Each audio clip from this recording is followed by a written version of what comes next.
Sounds about right. As the chat calls it, late essence. People already doing the comments. So I heard a certain wrestler was wrong about Animal Crossing. You know what? I heard a certain wrestler was wrong about Animal Crossing. I wonder who. I don't know. Wasn't me. I don't know. I saw him. He was putting in some work though on TV. He was tweeting. Contract. He wouldn't making those mistakes with such a brand new contract. Yeah, hey man, those contracts are nice. You know, sometimes when you get those contracts, you get a big head, you know, and like you don't see things clearly. You know, sometimes like. Oh man, dude! Sometimes it happens. It happens to all of us. First of all, hey, what's up, everybody? Are we live? Oh snap, we're live. Yeah. What's good, yo? Hey, what's up, everybody? OJ here. Welcome to another PE podcast. I want to say real quick before we even start, my man Barber, who's really cool. He's the homie. Yeah, he's the homie. We got something cool going down on Saturday, so me and Barber we'll give you guys details tomorrow. I'll have a video talking about it, or OJ live talking about it. But shout outs to Barber with the $5 already before the stream starts. So shout outs to OJ, Baron, and the rest of the Baron. Where is he?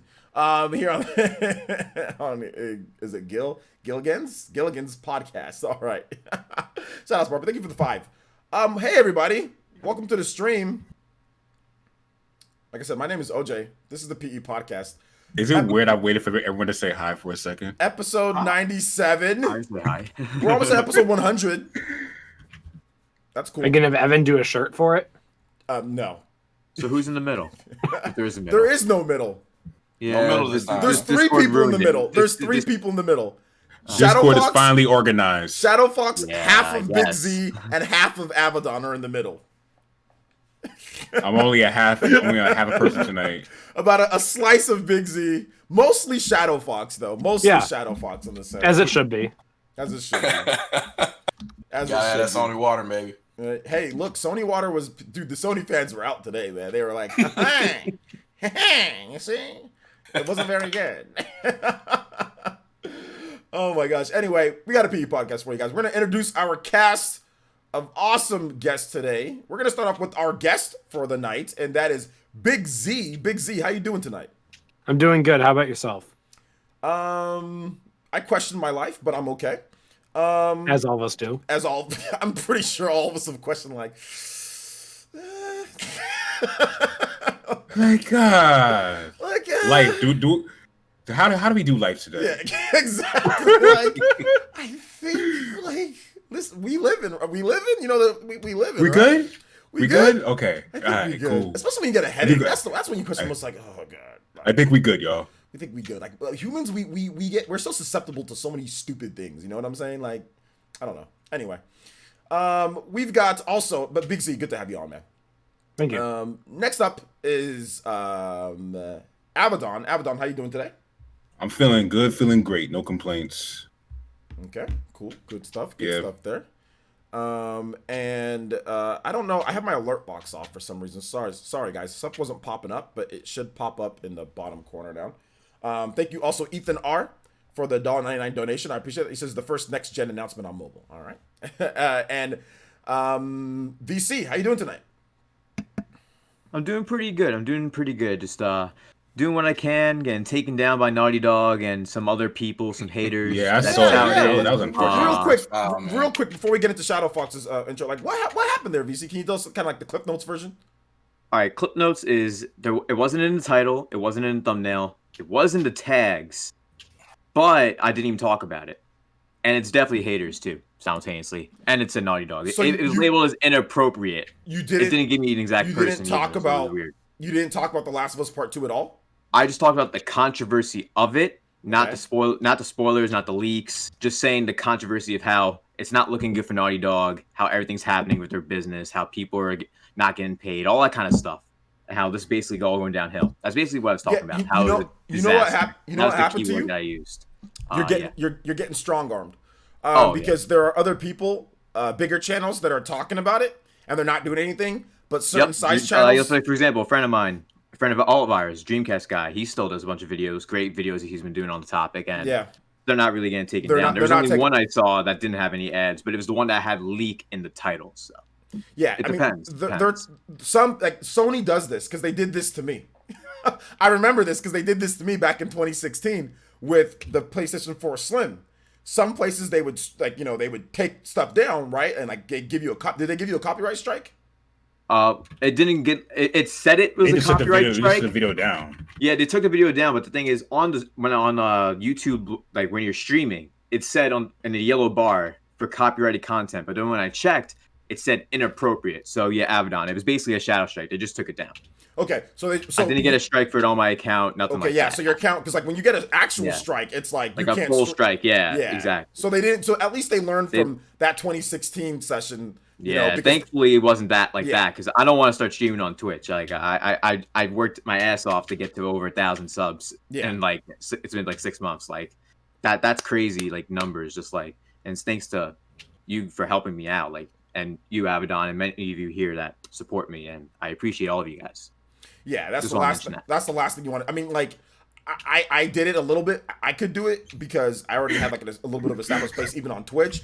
But like, the last thing you want is to get a strike. So thankfully they didn't do that. But Naughty Dog is Sony's PR team and Naughty Dog. They are definitely scummy. They're the type of kid that goes there and they'll pick on the smaller kid. And then when the bigger kid comes around and does the same thing to them, they'll be like, "Oh, we good, homie." You know what I'm saying? Like, we're good. You know what I'm saying? That's what Sony is. Like, and like people think that they're cool. Like, Sony's always thought about. I've always looked at Sony as that type of kid. You know what I'm saying? Like, beat the crap out of somebody small or strong on somebody, but then somebody else a little bit bigger than them comes and tries to or messes with them in the same type of way. They back off, and Sony's always been like that. Immediately back off. Yeah, they're fraudulent. They've always been like that. Sony's PR team and Sony's like they're a bunch of sissies. What you're saying is I should start a small channel, but have a very large lawyer firm and wait for them to do something. You know what I did? You know what I did?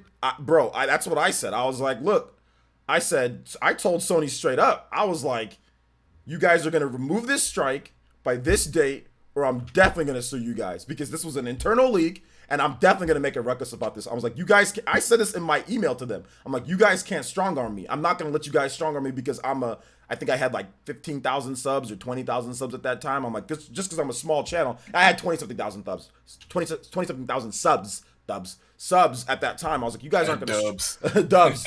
And I didn't. Hey, no. 20,000 dubs. 20. I didn't have. That is 20,000. I didn't have 20,000 dubs. Wish I had 20,000 dubs. But I wish I had 20,000 dubs. Well, you guys are just talking about like subscribers, right? I'm talking about money right now. Oh no, you're just talking about money. No, I did not have 20,000 dubs. I think we're talking about money right now. But I'm not sure about that, but we can continue with what we're talking about here. But Decepticon in the chat know what I'm talking about. I told them I was like, y'all gonna do it, and they did it. By that date, and you know what they said? They said, okay, well, we'll remove it, but don't do it again. I said, don't do what again? I'm like, if you guys leak something, I can talk about it. That's fair use. I'm like, I'm gonna do what I want to do, and then that kind of just stopped. They just stopped emailing me and contacting me from that point on. So yeah, no, I guess no Sony ambassador for me. But Shadow Fox, how you doing tonight, man? I'm well. I don't know about Twitter though. They're gonna be okay. They're gonna need some help. Twitter constantly reminded today that this was just like 2013, all over again. So it's just interesting seeing both Xbox fans and Sony fans fight over the same. What's so sad is everything that's happening to Sony fans right now is going to happen to Xbox fans whenever Sony does whatever they need to do, and they'll just go back and forth with each other on the whole teraflop thing, and it's just interesting. Interesting sitting back and watching it. If anything, it lets Sony know that they better bring something that looks next gen when they first talk about the system, or at least something that might represent it in some way, shape, or form. But anyway, we're going to talk about this, guys. Inside Xbox, first look. Xbox Series X announcements, gameplay, that was in the title. First look, Xbox Series X gameplay. Wait, gameplay? And there was gameplay? Focus on gameplay. Whoa, hold on. Wait, there was gameplay in there? I don't. That's why I did the air quotes. I know Big Z wants to talk about this too. So wait. Game? Gameplay. I think there was game. Wait, hold on. Almost like a Nintendo Direct. Wait, in-engine footage showing the game or actual gameplay? I mean, I saw some gameplay during like a trailer, but was it trailer or gameplay? Well, like we didn't see a Xenoblade Chronicles X. You know how we didn't see an FMV? Oh, they were talking about that. Oh, maybe. Well, here's the thing. Let's go over some of the announcements, and then we can talk more about this gameplay event. So, Bright Memory Infinite trailer. That was a great trailer. Red Steel. I mean, hold on. Can we stay on Bright Memory for a second? The fact that's made by one. Okay, I'm sorry. It is made by one guy. That is nice. Let me go over everything, then you guys can. Then we'll kind of give you guys each you guys can give your highlights on what you think. All right, cool. I think there's a lot of smoke and mirrors with that game, but hey, I don't trust it. But hey, it's all good. There were a lot of jump cuts. There's a lot of smoke and mirrors with that game. It's like there really is. I mean, I don't think it's going to be the final representation of the game, or there's something to it. One person can't do all that and it'd be a cohesive game. But hey, it's all good. I guess to flex, the developer can flex on us with that. Dirt 5 next gen trailer revealed. Next gen Scorn game revealed. Like an Alien type of game. I think Scorn game. Scorn as a game. Alien. I don't know is that a franchise? Scorn. Looked like a movie to me, but okay. Yeah. I was confused. It looked a little more disgusting than a movie. We've got Chorus, which is space combat. It looks like Everspace, but with more of a story. Madden NFL 21 with Patrick Mahomes wearing the shortest possible shorts that he could wear in a presentation, looking like Johnny Stockton. Presenting with that he's social distancing, man.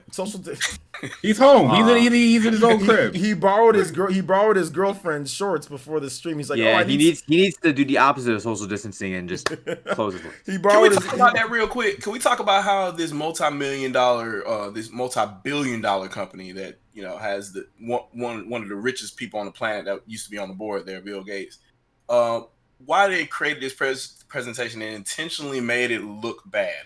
Kind of like how you see daytime talk shows do this too, and they're like, let's intentionally have the worst laptop camera that we can use to make it the worst, like from 2006. Here's the thing though. Here's the funny social distancing. The funny thing is that they're so used to their offices with all the best equipment and their production crews. When it comes to them actually trying to be a content creator or tuber, they have issues. You know what I'm saying? It's not as easy as it seems to set up stuff from the home. People always like to clown YouTubers or content creators about stuff. But yeah, it's not as easy to do it when everybody's like, you see all these celebrities on TikTok and it looks like trash. Looks like absolute garbage. And it's like, yeah, it's not so easy now, is it? Without your production crews and people doing your makeup for you and everything all set up for you with all your money. We'll get to donations in just a bit. Big Z's excited about this new Vampire, the Masquerade Bloodlines 2. That actually looked pretty decent. Call of the Sea. It's a good franchise. The Ancient, the Ascent. Sorry, the Ascent. Yeah, it's like a cyberpunk Diablo. To be honest, the game looks pretty good. Yeah. At first I was like, but looking it over again, I was like, wow, we actually saw gameplay. I like this. Like this, that was the only trailer with gameplay. Well, there was at least most of it. There was other. Yeah, but like most of that trailer was gameplay compared to others. Real meat and potatoes gameplay. Yeah. I see. Yeah, in engine. That's how when you play the game, it's gonna look like that. You're gonna be like that. Yeah. So I agree. The Medium, which is a psychological thriller type of game, probably the game that I was probably the most interested in, which is this game called Scarlet Nexus. It was the most interesting game of the whole presentation. Which game? Medium. Okay. Oh, Medium? Yeah, because it kind of looks like they played around with PE. And I just don't find these weirdo psychological horror games with cutscenes. I feel like there was like 3 of those in this presentation. Yeah, I don't find like a bunch of like stupid like weird stuff. Like, I didn't think that genre was that popular that we needed 3 of them in this third-party showcase. Well, I mean, that's fine if they have 3 of them, but I just think that like I'm just not as enticed with those. But I get why people like those type of games. Like I was never excited about. It's not a bad genre. I'm just saying. I was never excited about PT. Like everyone's like PT. I was never excited about that crap. Yeah, PT. I think I've only seen Eternal Darkness master that. There's some parts of Silent Hill 2, but the majority of these games they're not taking it to effect the way that they should. If the end goal is to mess with you like a movie would. I 100% agree. The only game that I feel like a psychological thriller that actually got me like, oh wow, like was Eternal Darkness. Outside of that, I've tried with Silent Hill and some of these other games, but Eternal Darkness really did. I mean, like when your head falls off and then it goes up to the screen and says, "Do you want to recover your head?" And it's part of the game. That really messed with me when I was younger. Eternal Darkness is a classic. Yeah, it really needs to come back. That's why I was hoping that other game, what was it, Dennis Dyack would do that other. What was that game that he was doing? But Shadow of the Eternals. Yeah, Shadow of the, but that's never gonna be real. Next up is Scarlet Nexus, which I thought looked pretty cool. It's like an action game, action RPG. Is that the Weeb game? Yeah, it's the Weeb game. That's it. From Bandai Namco. See, that's amazing that there's a Weeb game at an Xbox event. It's probably it's probably gonna come to other systems. In a year, I think. I don't think it's even gonna be. I don't know if it's even gonna be a timed exclusive. I'm not sure. They haven't confirmed it. I know Bandai Namco said just Xbox Series X and Xbox One right now. But, that's what they said. But no PC. I think they didn't say PC. I think on they their, did post. PC. I think it's PC too, but I'm not 100% sure. I think not everything is Windows 10. I think it might be Microsoft. Yeah, okay, yeah, I think it's Windows 10. Yeah, so I think it's PC. But I'm pretty sure this game is going to come to other platforms. It's an Unreal Engine 4 game. You can already tell it's Unreal Engine 4, so it's going to be on everything eventually. It looks okay. It's giving me, like I said, some like Sword Art, I guess a little bit of Astral Chain vibes. It's like Astral Chain Sword Art Online. Yeah. It's from God Eater 3 as God well. Eater, God Eater-ish, Tales-ish. It's kind of a little bit of... It's like they were sitting on this project and they found out Astral Chain sold decently, and they're like, oh, okay. Big one exclusive for a console, and then they just put it on the Xbox Series X. I did a little bit of digging. This game's been in development for a while. It's been in development for a little bit. They've had some issues what it was going to end up being. From what I understand, I don't have, like I said, rumor. It was not going to be a new IP. It was going to be a franchise. It was going to be it was going to be something, and then it ended up like, it's not working for anything, so let's just make it into this. That's what but like I said, I could be wrong on that. But that's. I think you're right. I mean, the game looks fine. No, the game looks fine, but it was going to be something. It might have been a Tales game. It might have been a God Eater game. It might have been Tales something. of Arise is already coming, so definitely. I think it might have been the Sword Art because it has very much the same style. Possible. Yeah, exactly. It might have been a Sword Art, but whatever it was something before what they were thinking about doing. They were prototyping gameplay, like a new type of gameplay, and then maybe you adapt your franchise. Nintendo does that. They kind of sometimes say we want to make a certain type of game. And then they make some like prototypes and like, oh, well, maybe it might fit this franchise more, So, so it seems like that's what was going on with this game. But either way, it looks cool. I'll definitely check it out. Next up is Second Extinction, which is like a dinosaur like shooting game. I was hoping this would be Turok. Yeah. So y'all got what the gimmick about this was, right? It was Geomod, but for soft bodies. Yes. So you could shoot and damage different parts of the dinosaurs or whatever. I don't.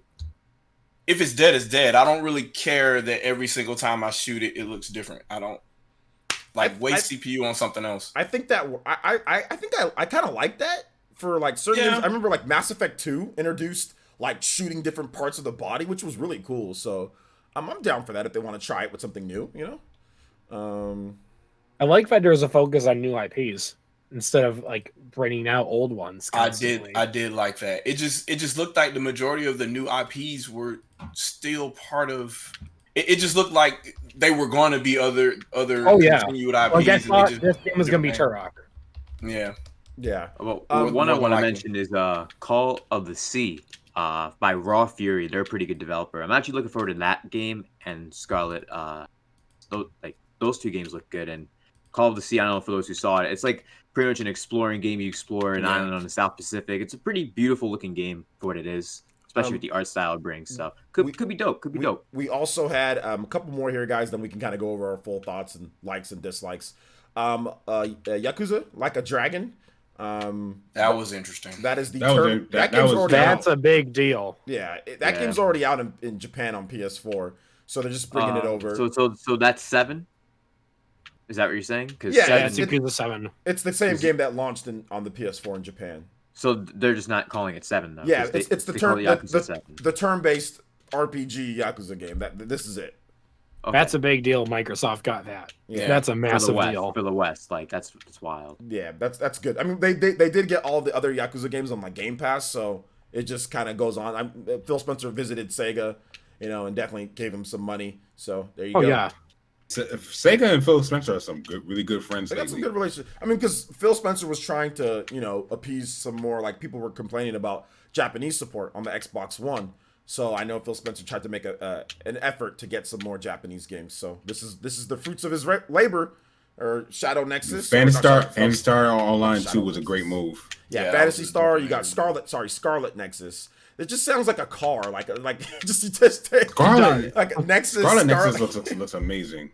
It looks cool. It does. It looks good. But I love the art style. The combat looks stiff though. It looks a little stiff. You're right. It does look stiff. The art style is good, but it's a bit generic. Too. Yeah, it looks. I mean, I'll be honest, guys, and I talked about this like on my stream. It looks worse gameplay wise than like Bayonetta on the Xbox 360. Like back when I first saw that first gameplay trailer, and Bayonetta, it doesn't look anywhere. Bayonetta 1 is a really good game. It's a classic. I know. I'm just saying it doesn't look anywhere near as good as some of the other action games that have came out. But so it looks a little. But it's a new IP. We gotta wait and see for it. But Bandai Namco is not known for making amazing action RPG games. They're just not. They're known for making shonen. Is it made by Bandai themselves or is it outsourced? It's just Bandai Namco for what we know, but it's the same people who made. It's the same developers who make the Tales games, ex-Tales developers that are making this game. So they don't work on the Tales. Ace and whoever. Yeah, so it's a mix. But Bandai Namco is not known for making like the greatest action adventure games. They do a lot of great publishing. They published Dark Souls 3, right? So they did that. They did Witcher, I think, right? Or what? They have the potential to though, because Tales games have some nice combo systems. Oh, Tales games do. Tales games are great.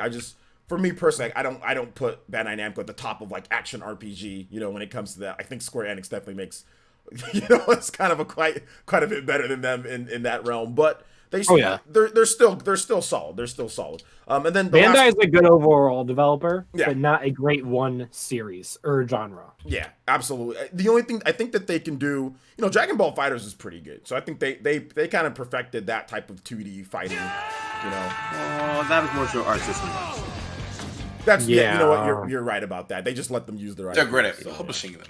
Yeah. Speaking of Arc System Works, me and Shadow Fox have been trying to play against each other in Blaze Blue. I had my lobby open. We gotta play. And OJ, you gotta play sometime. And Abaddon, Big Z. Bruh, it was out for $4 the other day. I got my travel fights. $4. I've got so many games. Send me a friend code. Yo, totally. I will. I'll send it in Twitter. I've got so many games to play. It's ridiculous. And then the last but not least is the amazing, fully in-depth, nice gameplay walkthrough of Assassin's Creed Valhalla. Oh, no, Jesus. I'm joking. There was like 4 seconds of actual gameplay. You know what they did? They did it the dev mode. Y'all know what dev mode is? Yep. Yeah, they dev mode us, man. Where you can play, somebody's playing the game, somebody else is on a PC and they're rotating the camera, and like while you're playing, like stuff that you're not gonna be able to do normally when you play the game, it's not gonna look like that. Remove the HUD. They dev mode us, man. It's gameplay, but it's scummy, kind of. It's like the gameplay you show someone in studio. Yeah, not the audience. Yeah, not the public of thousands of millions. It's not a real gameplay demo. Like when you boot up Assassin's Creed Odyssey, you see the HUD. You see your what weapon. You got your little numbers and bars that pop up and stuff. You see like the gameplay. That's what I was like, oh, we're gonna see some RPG mechanics and but no, they dev mode us. So it is what it is. I was disappointed. I was disappointed with that one. A little disappointed. Because OJ, why did they do that? Why did they hit us with we heard your cries about the internet over the internet here, how you want to see actual gameplay. So the focus here is on gameplay. They did it because they show us vertical slices. They have their own event. And thank you for the donations, guys. We're going to go over donations probably in just a bit. So everybody who's donating, thank you so much. And we'll go over them in just a bit.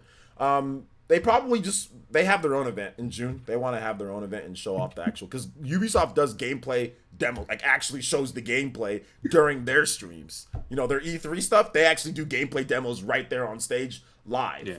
Not cinematic trailers. But you won't be streaming it. Which I probably won't be streaming it. Or if I do, I'm just going to turn off Just Dance, because that's the thing that gets us in trouble is Just Dance. Fair. Anything Ubisoft. Let's come on, everybody. I'm not. Listen, you being nicer than me. I'm not giving Ubisoft any type of credit this year. No viewership. Yeah, I probably shouldn't, to be honest. I'm not streaming them. I'm not even watching them. No. Yeah, no point. It's a waste. It's like, let me just get the Apple TV Plus show on at E3. Listen, if there's something important, I'll see something on Nintendo's page saying like, "Oh, there's a new Ubisoft game." I'm like, "Oh, okay." That's the only thing that they'll probably give me to support to watch. Other than that, no, I'm good. Okay. Well, let me ask you guys a question. How about this? What was your favorite? Oh my gosh, what's happening to this guy right here? I put up on Twitter that we're streaming live, but there's something weird happening. But all right. So, what was you guys' favorite games of the show? I guess Big Z, we can start with you. From a personal standpoint, I would probably say Vampire because I just love that franchise, and to see it come back after so long is a big deal to me. Okay, where's that franchise from? The Vamp? Like what? Which? It's a game from like 15 years ago. Really? Yes. Okay, nice. What's the cool things about this franchise that makes it like people should be excited about for it? I liked it compared to Deadly Premonition, where you just gotta play it, and if you get it, you get it. Mm-hmm. Is it always first person like that? Not the first one was a kind of mix of the two, depending on what you're doing. I haven't played the first one in years, but this has gotten me excited to replay it again. Okay. Cool. So I should probably get an emulator and do that sometime. Yeah, definitely. Get ready for that. To get ready for this one. Okay. Was there anything else that I know you said like Medium? You said look. Medium was the most interesting to me to like look at getting because that psychological horror and how they're tying like different things into it's pretty interesting. Okay. Nice. All right. So what about you, VC? What were some of your favorites from the show? I want to mention one thing before I mention my favorites. Bright Memory actually is on mobile phones, and it's pretty much just a tech demo. It's not longer than an hour of gameplay. So what they're making is a fuller experience, but if it can be played on phones, like it's not much to really look forward to. They really just polished it up nice for that trailer. Don't discredit the games they made on phones. Listen, I know one person made it. I understand, but it really has been it's on Steam. You could play it right now. You could stream it right now if you want. Like it's there. Bright Memory. That's the game with the Bright Memory Infinite. The very first thing they showed. Okay, so we can play it on Steam right now. Swords, all that. Yep, you can play it right now. I'm not. It's low. It's not that much of a price, if I recall. I didn't check the price since earlier today. I'll check it right now. Yeah, check it right now, real quick. It's Bright Memory. I'm pretty sure it's just Bright Memory though. I don't think it's Infinite. It's Infinite. It's $9.99 for the full game. $9.99. Okay. Yeah. I didn't think it was more than 15, but or do people like it on what's the ratings and all that? Do people like let me check that. Z, right? Check right there real quick. Yeah, I'm on Steam. Yeah, but it has it has very positive ratings. Okay. Yeah, but it's short though. It's a tech demo though. Hopefully Infinite's a longer game, like at least more than 6 hours. Like you never know. It is one person making the game. Like and it came out in 2019, right? Big Z? Yeah, it was late 2019. Oh yeah. Okay. And for games I liked, Scarlet Nexus, I liked it, but the gameplay to me did look stiff. You mentioned that, and I was like, wow, it really does look stiff. Mm-hmm. And it does remind me of God Eater. It reminds me of Astral Chain in some ways, too. And overall, like, it looks dope. I know Big Z, you called it a weeb game and all that, but that doesn't mean it's a bad game. Don't tell me it's not. It doesn't mean it's a bad game, though, is all I'm saying. No, weeb games are not bad games. I play lots of weeb games. Yeah, of course. But there's people who are like, oh, it's a weeb game, and they just shun it automatically. I'm just saying. No, weeb game is just slang for anime games. Yeah, that's why I knew exactly what he was talking when he said weeb game. Exactly, it's no big deal. But Call of the Sea by Raw Fury, I'm pretty ecstatic for that game. It's going to be really dope. It's going to be an enjoyable walking simulator that actually has a purpose. It's a beautiful view of the South Pacific Island. There's nothing to worry about. No little things coming out of the ground trying to attack you. It looks like a nice, enjoyable game. Can you talk about it? You said it's from Raw Fury. So the stream is actually, I put up the game, and it has like some nice, beautiful graphics, and you're just like walking through like it's a very scenic game. You can look around. Like, what do you do? You're just completing the story. Yeah, there's a story element to it, but like it's not like anything insane. It's just an experience to enjoy a story. That's what it is. I assume it's going to be like at most an 8-hour game at most, maybe 10 hours, give or take. But it looks good though for what it is. It's not gonna be more than $30, so there's no way it's gonna be a $40 game, let alone 60. It's probably gonna be like Firewatch, Jorge Almeida. It's not by the same developers, but it'd probably be reminiscent of that. At least that's from my perspective. It's similar to Firewatch, where it's basically an experience first person, and you're just doing a few things. Didn't Valve buy the dev for Firewatch? Or which one am I thinking of? It was that indie game that was super popular on Switch. Dead Cells? Something, I can't remember what it was. It was something like that. I'll look it up. Yeah. But yeah, aside from that, it's really just those two games I liked. Assassin's Creed Valhalla definitely shouldn't have been at the end of the entire event. I think that was Yakuza was a good game to add on, though. Yeah, but like, if they, you I say get Yakuza now? Yeah, because I think they should have Yakuza at the end. That would have been the bigger ending to me, because people already knew about the Assassin's Creed stuff already. Like, I think Yakuza wasn't the Yakuza the last show for the presentation? No, Assassin's Creed was the headliner. Yeah. Also, VC, that Firewatch dev was bought by Valve. It was bought. Okay. Makes sense. It might have been their next project. Yeah, Valve is pretty lenient on that stuff. As long as they're not putting it on like other PC stores, they really don't care. Valve is so rich. I don't know if they care about anything. They really don't, and that's why I like them. It'll be like Half-Life 3. You'll never get it. We don't care. They go into the office. They're like, yeah, we just make a ton of money off Steam, and we're doing our VR stuff. They just living the best life, man. I vibe with it. I like it. I can dig it. And pushing technology forward. Yeah, I can dig it. I can dig it, man. I like it. All right, they don't got stressful hours. You know, they're all healthy. They look good for their ages. Yep. You know. They've been social distancing for a long time. So they're probably right. They're like, social distancing. We've been doing this for a while now. People come into work whenever they feel like it. You can work from what I understand, though. You can work from home if you want to from Valve. They've had that policy in there for a while now to work from home. That's been a thing with Valve for years, I think. Yeah. So, hold on, Abaddon. I think your mic's going a little crazy, man. Why? Well, because people are complaining about your mic in the chat. His mic is hot. Yo, that one person, Lex Graham, always, every comment section after the live happens, the next day, always says Abaddon's mic is doing bad or great. I think it's because every time. Abaddon's playing. I got my music headphones on. No, I think it's you're playing a game, so like your joysticks are like it's like pop. And it's my bad. It's like it's catching your mic. That's what's going on. Thank you for that. I apologize, everybody. I apologize. And switch my microphone too. I don't mind, but my bad, guys. Lex, thank you for letting me know. Say it every week. It's all good. I think that's what he meant. He didn't mean like the actual mic quality. Sorry, guys. I do. Listen. I'm actually trained, but I'll mute my mic until someone asks me a question or I want to jump in. No problem. I appreciate that. Let's see here. Next up is Shadow Fox, man. What's your thoughts on this whole on this whole presentation? More like it. Man, I thought I liked what I saw with Medium a little bit. I was kind of disappointed that you're just doing the whole it's happening here and then there's an alternate world kind of thing. Like I was looking for a little bit more of the PT feel. Perhaps they'll get there. We'll see what happens, and then I'll be more impressed with that. Scarlet Nexus, I think is the name of the game. The Weave game, I guess, whatever I want to call it. There's nothing wrong with a Weave game. Weave games are the best games. Nothing wrong with it. It looks fine to me. I just thought it was kind of awkward that it's not actually a melee combat game, or melee doesn't appear to be. Towards the end, it looked like he was doing some type of melee, but everything else is more just projecting objects. Perhaps melee would be part of it. It's earlier on, but there's some melee.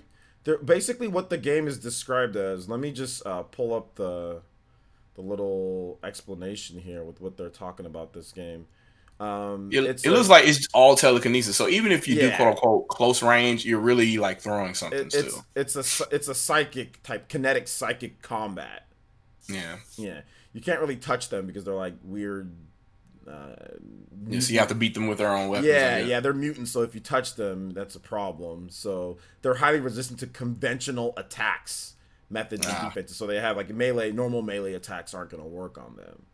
The Independence Day effect, I guess. Yeah. Okay. So yeah, that seems kind of interesting. I'll try and hop into that. I guess the weirdest thing to me that I noticed was, so this is supposed to be, I guess Microsoft was trying to follow the door. Everybody's trying to go through this 9th generation door that Nintendo has opened, and they're like, okay, we're gonna have these bigger, beefier machines or what have you. And then you show us these reels, and all of these reels have frame rate issues. So, and I'm looking, and I'm like, this game is I know it's probably pre-alpha. I know a lot of these games, they're nowhere near going gold. So, but still, like, you could have held some of this back. Like, we didn't need to see. And if it's third party specifically, they really could have held that back and just showed like an announced reel later on during the whole their own E3 thing that they're doing for this console. So I just don't know why they showed some of these games so early. I know they had to have something, but there were other things that were much further along in this presentation that they could have just shown those and been done with it. They didn't have to have, close to 30 minutes if they didn't have close to 30 minutes of stuff to show. So I don't know. That just kind of rubbed me the wrong way. And I'm like, I'm used to seeing this kind of stuff for the last 4 generations. You see early stuff and it's just like frame here, frame there, skippy skip skip, but look at what it's trying to do, and maybe when we buy these consoles they'll be fine. I just excuse me for being a little bit of a skeptic here, but yeah, just a tad bit of cautiously optimistic. Let's put it that way. If anything should be learned from this, it should be everything that Watch Dogs and Star Wars 13 taught everybody. Well, I guess some people still didn't learn because they're still battling each other on Twitter right now. But yeah, it just doesn't. It just seems like it's more of the same. The developers they're short on time. They're rushed to produce stuff for this publisher or that publisher to present at this event or that event, and they're not ready. And everybody's getting hit by this pandemic right now, and nothing is really ready to go. I'm really wondering how they're going to launch this console. I'm really wondering.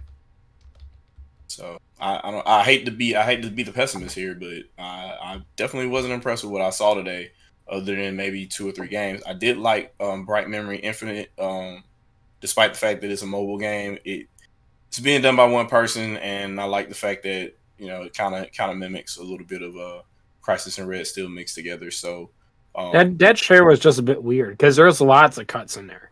It was heavily edited. So that was kind of weird. So it kind of makes me wonder, hey, was that mobile footage and they just didn't want to show the transitions being real bad? That's what I think. Yeah, I think you're on the money right there. Yeah. To be honest. So it kind of hurts, man. It hurts. And I don't want to be, I hate to be the Debbie Downer, man, but I don't think we're really going to see what this guy can do until we see Halo Infinite, to be honest with you. Mm-hmm. Just to be completely honest, straight up. So you got 2 months. Got it. Yep. Yeah, I think the next presentation is what? July, they said? Yep. July. No, I think there's going to be one next month, but they're probably going to be doing Lockhart or smaller things with it. Yeah. Buying Halo Infinite no matter what, but I don't want to be that guy that's like, hey, once again, I'm spending $500 for one game, and everything else is like, I can probably get it on PS4. Just wait. Or sometimes it's best just to not buy a game in a console when it drops and just wait it out and see what happens. Sometimes it's better to wait the year. I think Microsoft and Sony know that's what people are going to do here. That's why, I mean, everything's Xbox. They said optimized for Xbox Series X, which is great. But I know something that's optimized, like the sales of Animal Crossing hitting 13 million. Oh no! Is his mic on? He muted his mic. We'll let him say something. We'll let him talk. We'll let him talk. So let me continue on here until Baron's ready. But I want to discuss more. I want to get Baron's take on this Xbox event because Baron was raving about this Xbox event being good, or being really good. So. I want to say this, guys. Like, I was talking to these guys before the podcast started. Guys, listen. Well, it doesn't. I mean, even if we do get games that look amazing, the law of diminishing returns. You guys can't expect, a 6th generation to 7th generation leap with graphics. You know, heck, I don't think you can even expect a seven generation to 8 generation leap in terms of what you can expect is fidelity improvements, loading improvements. That's what you can expect. Resolution. What we're going to get is frame rate and actual stabilization. Yes. This is essentially just we're going to fix every problem last generation had, because last generation is pretty solid. Yeah. I mean, you're not going to get a big overall change in the geometry in terms of how like characters. I mean, like if you look at a game like who's played Control? Anybody here played Control? I played it on Game Pass, I think it was on, or whatever it was. Okay. Have you played on a PC? Like a decked out PC? I have the demo, but I haven't. Yeah, I played it on PC. I'm not going to describe how I played it, but I played it. Okay, so if you have a decked out PC, like let's say you have one of the best graphics cards and all that, play Control. It looks better than like everything right now. You know what I'm saying? Like the game is lame. The graphics. Yeah, well, it looks great. Yeah, like if you play it on Xbox Series or not Series, if you play it on Xbox One X, the game looks it looks better than all these Xbox Series X games. Like on the Xbox One X, it looks better. You know what I'm saying? That's how I feel about Shadow of the Tomb Raider on PC. Like it's leaps and bounds above. You're going to see a lot of games that like Big Z was saying, it's going to be more about the frame rate. Okay, we're going to get Control on the Xbox Series X. It's going to look better resolution, but now it's going to run at 60 frames per second instead of 30 with some dips here and there like Control runs. So I think it's just going to be more optimized. But that's my problem. So now what we're going to do... And they're going to add new ray tracing, lighting. There's going to be new bells and whistles. But overall... ray tracing is going to go on console. We'll see how that goes. We'll see how it works. But I mean, the whole issue is we're still fixing promises that were originally dealt to us in 2006. Like, but this is a console market, though. It's always behind. All right, what's going on in here? What's going on in here? Hey, what's going on? What's up, Baron? Yo, Baron, how much did the Animal Crossing sell, bro? Yeah, no, what's going on? First of all, what that got to do with Xbox right now? They ain't got nothing to do with no Xbox. Oh, okay. We're just gonna push it to the side, huh? We'll talk about that. All right, cool. We'll let you live. We'll let you live. We'll talk about that in a bit. You know what I mean? You catching this out? No Xbox. You catching this out? So I'm gonna let you know now. Actually, I'm not. But anyway, we're each gonna get a notebook, and we're gonna all show you an L. Look, we need to jump there with the R wing on them. L's in the chat for Baron, not predicting 12 million sales. We all tried to tell you. We all tried to tell you that Animal Crossing got to do with Xbox. Okay, that's true. It does. Okay. All right, you right. We'll come back. Baron, what do you think about this Xbox event?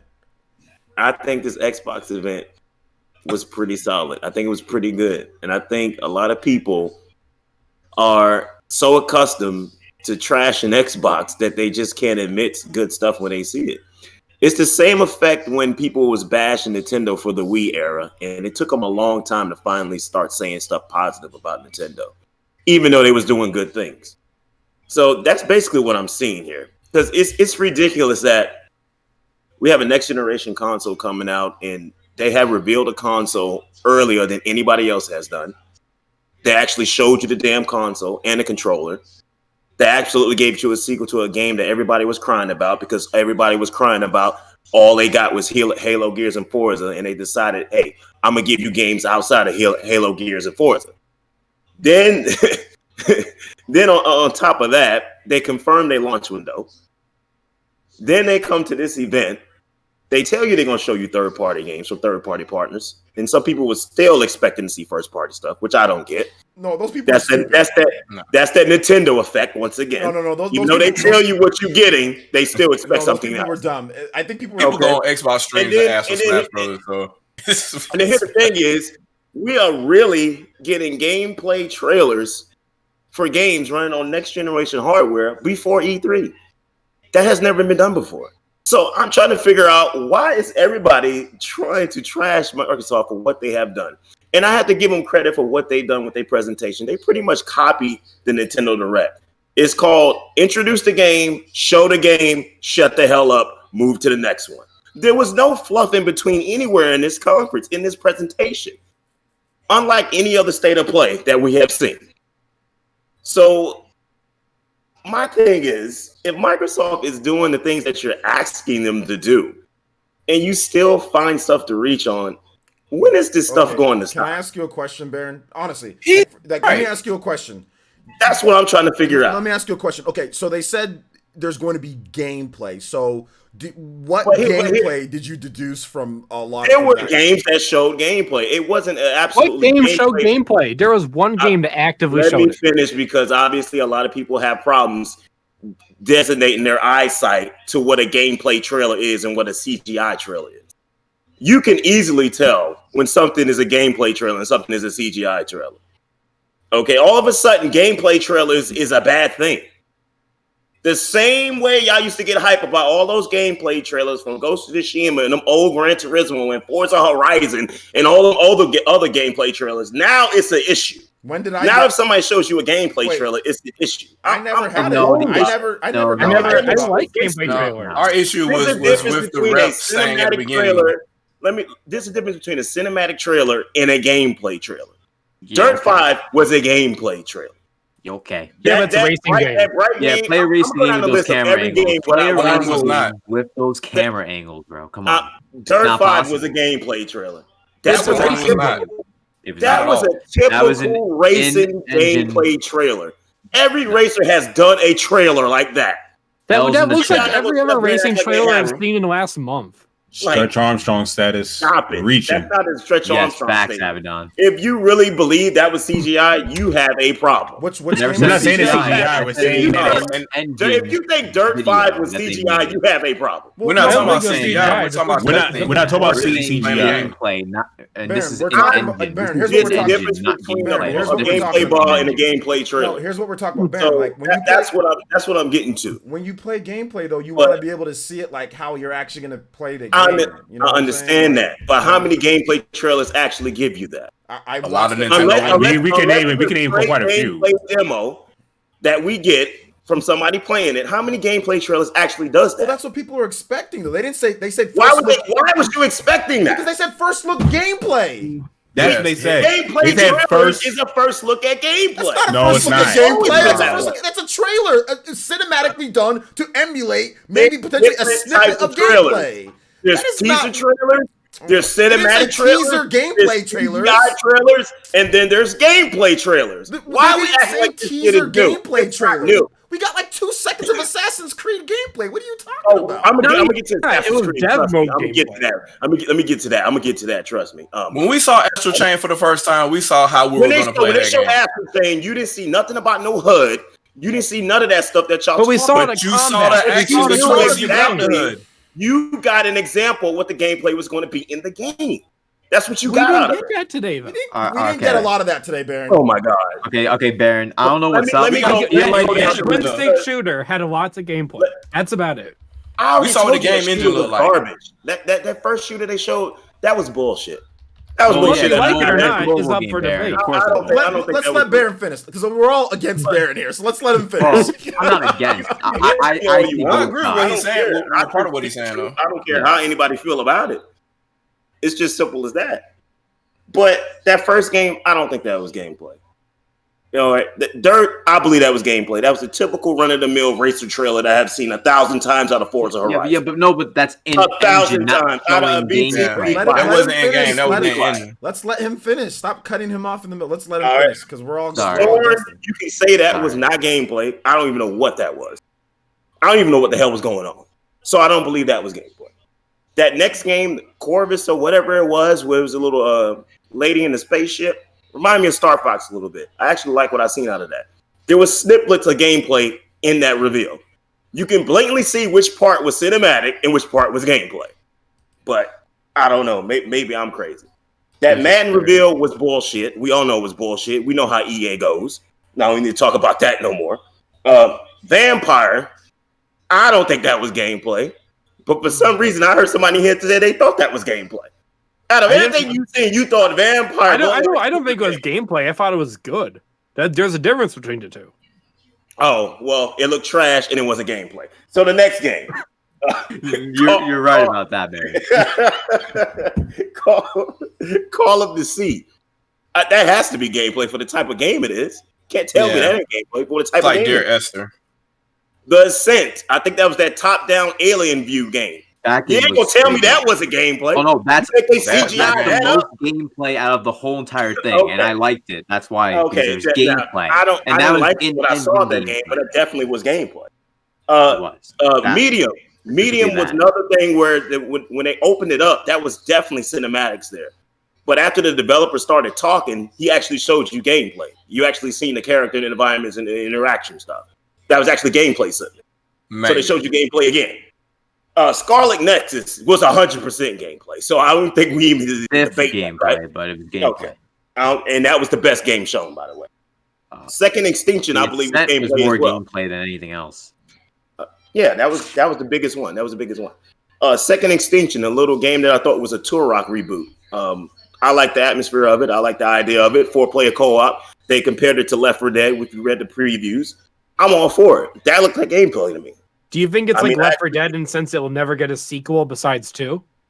Oh man, don't bring that up. I don't know why they're making Baron, you know what I did while you were talking the whole time? Yakuza, you ain't gonna tell me Yakuza didn't show no gameplay. They didn't show the actual how the gameplay plays like when you're playing, but they showed some parts of the gameplay with cinematic angles. Yeah.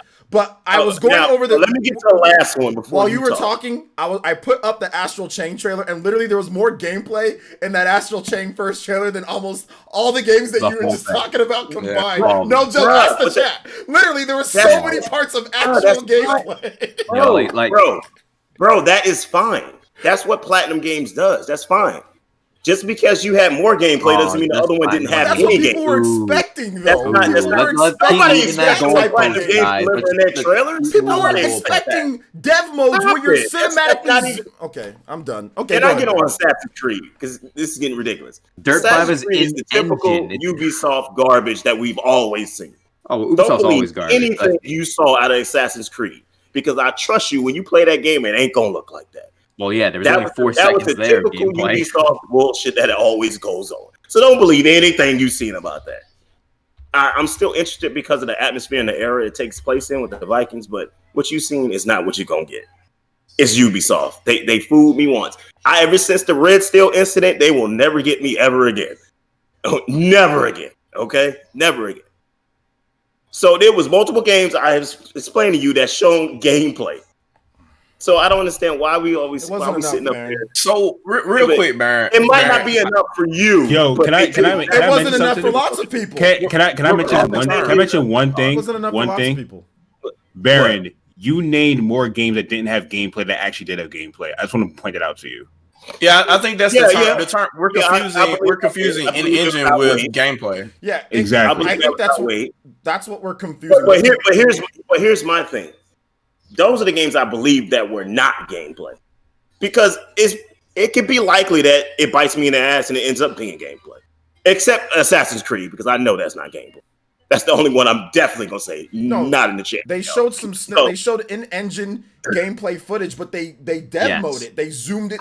It wasn't the camera. They turned it around. Thank you, OJ. It's gameplay, but it's not gameplay. Yeah, it's gameplay, but it's not. They showed certain angles. I understand what y'all. When you roll up on the like when you spectate in Splatoon, basically. Yeah, exactly. When you you're zooming in, you're doing angles that aren't that's what I expected from them. Was, like I said, what I showed with Astral Chain, where you're literally seeing that 2-minute trailer has cutscenes when you're playing through intertwined with the combat, and very little, they don't dev mode it on you. Like, all those things that you see in Astral Chain is what you see when you're playing. I got you, but everybody don't cut out and dev moding crap, you know? Like, what OJ is talking about is what we expected. Games, though. That's the difference. It's not just Platinum Games, though. Where there's been a lot of people don't cut their trailers that way. Xenoblade was like that. But Xeno, I mean, like, there's lots of games that have you don't have to do it that way. Like, when you talk about gameplay, because they've been hyping up this thing about gameplay. So people are expecting a lot of gameplay. You know what I'm saying? Like, at the beginning of the stream, he said we're going to focus on gameplay. Somebody for showing me a gameplay trailer running on next gen hardware. I can't condemn nobody for doing that. And you giving it to me in May? And I'm gonna condemn you for that. That's crazy. I'm not condemning them. I'm just saying they need to change their messaging next time. Don't. Meanwhile, the competitor has showed you what? Yeah, no. Look, you're right. Sony, absolutely nothing. But didn't we laid into Sony too? Didn't we? Did we not? We've been laying into Sony. We all laid into Sony. We've all been Sony's praising Microsoft. Wasn't even a real presentation. Yeah, we all laid into Sony when it was their time. Conference. We laid into Sony showed the PS5 logo. But right now, Microsoft, they had all this momentum. And 3D audio. I don't know how much I was expecting. Here's my question. What was you expecting to see? I was fine until dude said we're going to focus on gameplay. I was good until then. What was you expecting to see? Because I've seen a lot of games that are exciting, but people are still bitching. I'm like, I expected to see what they showed, but not. So not after he said what he said. Here's what I was expecting. I was expecting an actual, real gameplay, like of what game? These games don't know. Assassin's Creed. Of all the games. Assassin's Creed is a game that I wanted to see more on that. Videos. Like, I wanted to see more on Assassin's Creed. Like, that was not a good gameplay. Like, they hyped up Assassin's Creed being there. With Assassin's Creed, but you know Ubisoft, dog. You know what was going to happen. But Microsoft hyped Ubisoft. That doesn't absolve them, though. Come on, Microsoft hyped Ubisoft being at this event. They were hyping Assassin's Creed at Green Day's Game Awards. Gameplay for third-party partners. What was you expecting to see when Microsoft introduced it as a gameplay trailer? They literally said it's new gameplay footage. I got you. But Assassin's Creed is not the only third-party game coming out. That was the biggest. What was you expecting to see outside of Assassin's Creed? Because I didn't know, because there was a bunch of like unknown third-party games or all that. I don't go into it expecting like this game, or this game, because I have no idea what they're going to bring to the table. What I was expecting was a lot more gameplay within their gameplay trailers that they were showing off. They had very small, curated snippets, with the exception of a couple games. That twin stick Diablo game that actually showed real, legit gameplay from beginning to end. You know, like I was expecting more of that. You show some cinematics, how you're going to see the game in the cinematics, and then cut to the gameplay. A lot of these gameplay trailers were dev modes, were weird looking things, kind of maybe altered maybe a bit, saying this is the representation of the gameplay. This is not necessarily the gameplay itself. They said that. You see the title. It says when they have to tell you in-engine footage will be different. It was weird. It was just weird. Now, I'm not saying that it's not going to turn out that way, but I was expecting real gameplay trailers. Like I said, go back and watch that Astral Chain trailer. Go back and watch other trailers that actually have real gameplay put into them, and to where you see it from there. And like when a cutscene happens, it's a natural transition. You know that's like hey, this is how it's exactly going to look when you get the game. That's what I was expecting to see a bit more when they say gameplay. I wasn't expecting to see a bunch of cinematics and then small snippets, the tiniest cuts of gameplay here and there. Here's where we differ. A lot of people really, I ain't gonna say a lot, people that don't like Xbox, they're expecting everything they see to not look the way they saw it. I don't feel that way. I don't. I feel like a lot of stuff we saw outside of Assassin's Creed, because I don't believe anything when Ubisoft shows something, will probably look exactly what we saw. Yeah, probably. That's how I feel. And I have no reason to feel any other way. You know what would have been cool? With that Dirt game, if they would have said, like, yo, just boot it up, you there, inside, like, you know, like they have like the from like the actual steering wheel. You know what I'm saying? That would have been cool. Yeah. I mean, all they had to do was do the treehouse effect. Just show like Microsoft Studios engineers and testers sitting down playing these games. Done. And here's the other thing. First of all, that was not going to happen in the middle of this Rona stuff. That was not happening. Yeah, that wasn't going to happen. They could set up a home wheel setup and just record it. It's simple. They could. It wasn't happening. It wasn't, because they act like they can't even work from home. And you think they're going to put stuff like this together? It ain't happening. So the big thing was the dude at the very beginning was saying, we heard you and we understand that you want to see more gameplay, so we're focusing on gameplay in this event. And then they show you a shitload of vertical slices and in-game engine shit. I will take a gameplay trailer over a teaser and a CGI trailer any day. Okay. I expected that, but once I heard him say that fucked up all my expectations. I was expecting to see in-engine stuff. But don't start a presentation saying you're going to focus on that and then don't do it. You expected to see that, and everybody's still claiming Hellblade 2 was not in engine, it was CGI? I did once he said that's what they were going to do. I mean, come on now. We're going to be fair, or we're going to be fair? Well, I think but nobody else, they don't make that declaration before they do it. They just show you the trailer. You also got to understand, I'm pretty sure these third parties decided what in how they was going to show stuff. Not Microsoft.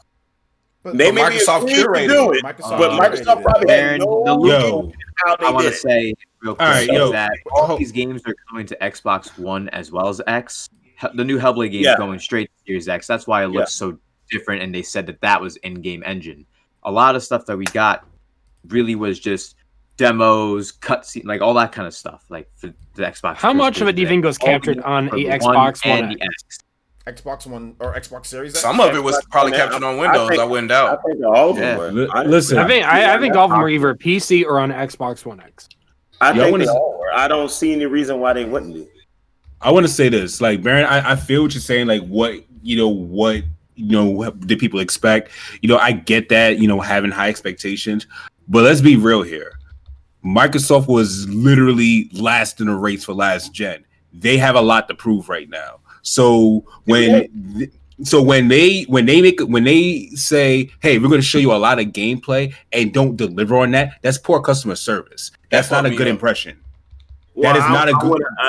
I just want y'all to keep the same energy when Sony, whenever they do it. We have gameplay. We have, and you get a shitload of montages of trailers of gameplay. But hold on now. Keep the same energy. Nah, hold up. Because if you think you're going to get that gameplay breakdown that you're talking about on every game they're going to show, you are sadly mistaken. Yo, hold on. Yo, Baron, I feel you in that. But guess what? We did keep that same energy. We kept that same energy. We actually roasted PlayStation for having literally the weekday afternoon guy give you the presentation, putting everyone to sleep. Yeah, we roasted PlayStation for that. There was no way they had a work presentation in Xbox, but Xbox didn't have a good presentation. There's no way to damage control that. It's impossible. So we roasted him. So we are keeping the same energy. We are keeping the same energy. Look, I'm just listen. You can look at my old you can look at my old reactions. I keep the same energy when Nintendo messes up. So I'm just calling a spade. I'm not going to join this bandwagon of trying to shit. I feel you that, and I get you. Listen, like that's crazy. Believe it or not, Bright Infinite, the first game they showed at Scarlet Nexus. Yeah. Bright Memory Infinite, thank you. Bright Memory Infinite and Scarlet Nexus were my favorite games on it. And what was that game? Medium looked interesting to me. Those are the top. Everybody like Bright for. I think I didn't like Bright. I think I see where Baron. I think after all this, I can see where Baron's coming from. Where he's coming from is from what is Sony done compared to what is Microsoft done. Is that where you're coming from? It's not only that. It's from the perspective of how every other console has been revealed coming up to their launch. And you have not gotten this much info and this much footage by anybody. Well, N64, but that kind of didn't count because that was a different time. Because that was Japan first. Anybody? No. Time out. Microsoft at the Game Awards, Microsoft didn't have much to show us. That was the first reveal. No, I'm saying collectively. He's saying before a console launch, usually they show stuff at E3. Nobody has ever shown this much ever. Nintendo's presentation in 2017. Nintendo's for the Switch was really good. That was when they showed Breath of the Wild. For the Wii U, they did it a whole year early. They showed Breath of the Wild. They showed. They had actual gameplay demos, right? They had ARMS. Yeah. They had a strong first year, a very strong first year from January 2017. It was ARMS. I think it was ARMS Nintendo. ARMS wasn't a trailer. And in the montage trailer, if you want to talk about montage trailers, you saw Skyrim, you saw NBA 2K. So it's like stuff in that. So it's like you did see a whole bunch of stuff. So it's like Nintendo did focus on games. I just feel like their presentation, they would have been okay if they did not give that verbiage of gameplay. If they just said we're going to show you some games, if they would have said we're going to show you some games, took it the wrong way. They worded it completely wrong. And all of us have been watching E3s forever, so we know what to expect, and we knew that it would be like either some CGI or some type of. And if they did that, we would have been cool. Yeah, this would have been a totally different conversation. This would have been a totally different conversation, but it's like I think it's absolutely petty to me because you got so many new games that was announced on this conference. So many new games, and the games are cool. And they gave gameplay trailers of them, and we still trying to nitpick. Baron. The thing about it, very few third-party games are strong. It's not nitpicking; it's holding them to their word. No, that's all it is. It's holding them to their word. They didn't give us. Okay, look, if you're gonna do new games, I don't give a damn. If Nintendo came out tomorrow and said, "I'm gonna show you gameplay Metroid Prime 4," and it turns out to be a gameplay trailer, I'm going to be just fine. Okay, but that's nothing. Those games were already shown years ago. You know that, right? Sure nothing's going to bother you if that happens either. No, well, the thing about it is this, Baron. Like, they showed a lot of new games, right? Like that game Scorn, for example. That's new. It's old. How am I? Is Scorn new or old? You said it's 3 years old. Scorn's 3 years old. Yeah. Okay, but they showed no gameplay from Scorn. You know what I'm saying? Yep, still, since then. I said there was you got to consider, gameplay. like, so this is people's first impressions. About stuff that has literally no, or the gameplay is so small, I can't even get a deduction of if I'm going to like, it's a new IP. It's a new game. And then you told me it would be gameplay. A million of these games, I've never played it. So if someone's new like me to these games, and I have no idea what they are, how am I supposed to get excited when they show barely any snippet? I don't just get excited for something because it's new. Just like people get excited for Madden every single year. It's not new, but they'll get excited for Madden. You know what I'm saying? Some people just like stuff that they know or whatever the case is. I can't get excited for something when there's not any actual gameplay that shows me enough of it. So and to carry what OJ is saying, it's like you gotta remember these are people's first impression. Like a lot of people, I'm not listening to. I already said I agree with you on Scorn. I went down to every game what I agree and disagree with you on. It's not just about Scorn. We're talking about in general overall as a presentation. But here's the thing: you can't sit up here and say, "I'm tired of Halo, Gears, and Forza. Give me something new." I gave you something new. None of us said that, though. I'm not saying that. We're not saying that. None of us here said that. I don't think anybody said that on this podcast, Barry. Listen, I'm giving you the general consensus of what I've seen. You're giving us PlayStation weirdos. You're giving us the consensus of the weirdos who do we're just keeping it 100 with what we saw. Are fighting over consoles, and you're listening to this every day. Why? Why do you? Here's the thing. Ruin yourself by listening to them all the time. I actually was looking at people on the stream, people on other streams, other streams. It wasn't just on Twitter. I just don't understand the general consensus of give me something new. They give you something new, and it's like, but that's not us though. That's not us. Have you ever went? Okay, Baron, have you ever went on John from Spawnwave's channel and when he talks about Halo? Seems like everybody's pretty positive about that. He has a huge channel. He's like, everybody's like, I can't wait for Halo, Halo this, Halo that, Halo this. So it depends on where you're at. Because if you're on his channel, all of a sudden Halo is the greatest thing ever.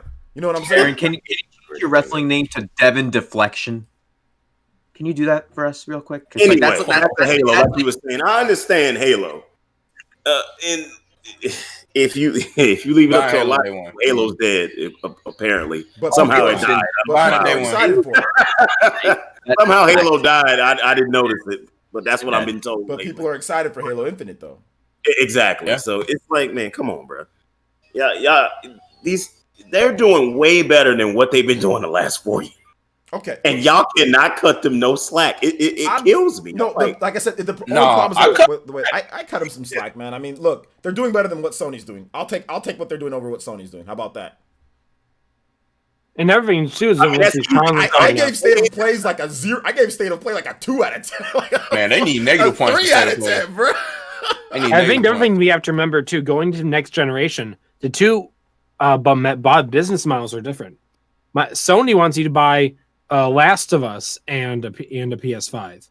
Microsoft wants you to buy Game Pass and an Xbox. They don't care if you buy Halo. They want you to buy Game Pass. Bruh, I'm gonna tell you this right now. If you think that's the reason you ain't seen the PS5, you're sadly mistaken. Because it wasn't just a couple of weeks ago that game was delayed indefinitely until somebody leaked it. So that has nothing to do. Here's why I say Last of Us as an example of a big Sony fan. But they were going to try to hold Last of Us and make it a PS5 game. They were. Oh, absolutely they were. Absolutely they were. It seems like they were. Naughty Dog is doing some shady stuff, which we got to talk about Naughty Dog without the spoilers. We're going to talk about Naughty Dog. But next spoilers.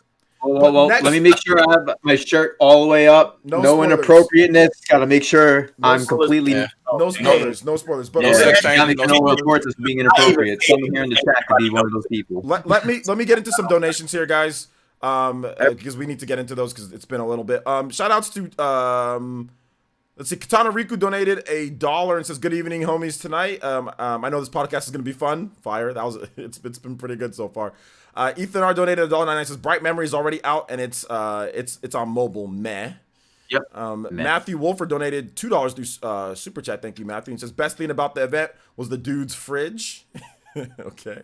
Shout outs to Joe M with the subscription. Thank you. Nightshade with the big donation of $10, Jojo Boys. And he says, "Hope we get that Chrono Trigger stream, man." Yeah, we're actually 3 Elite Ninja away from that Chrono Trigger stream. So yeah, Elite Ninja up, boys.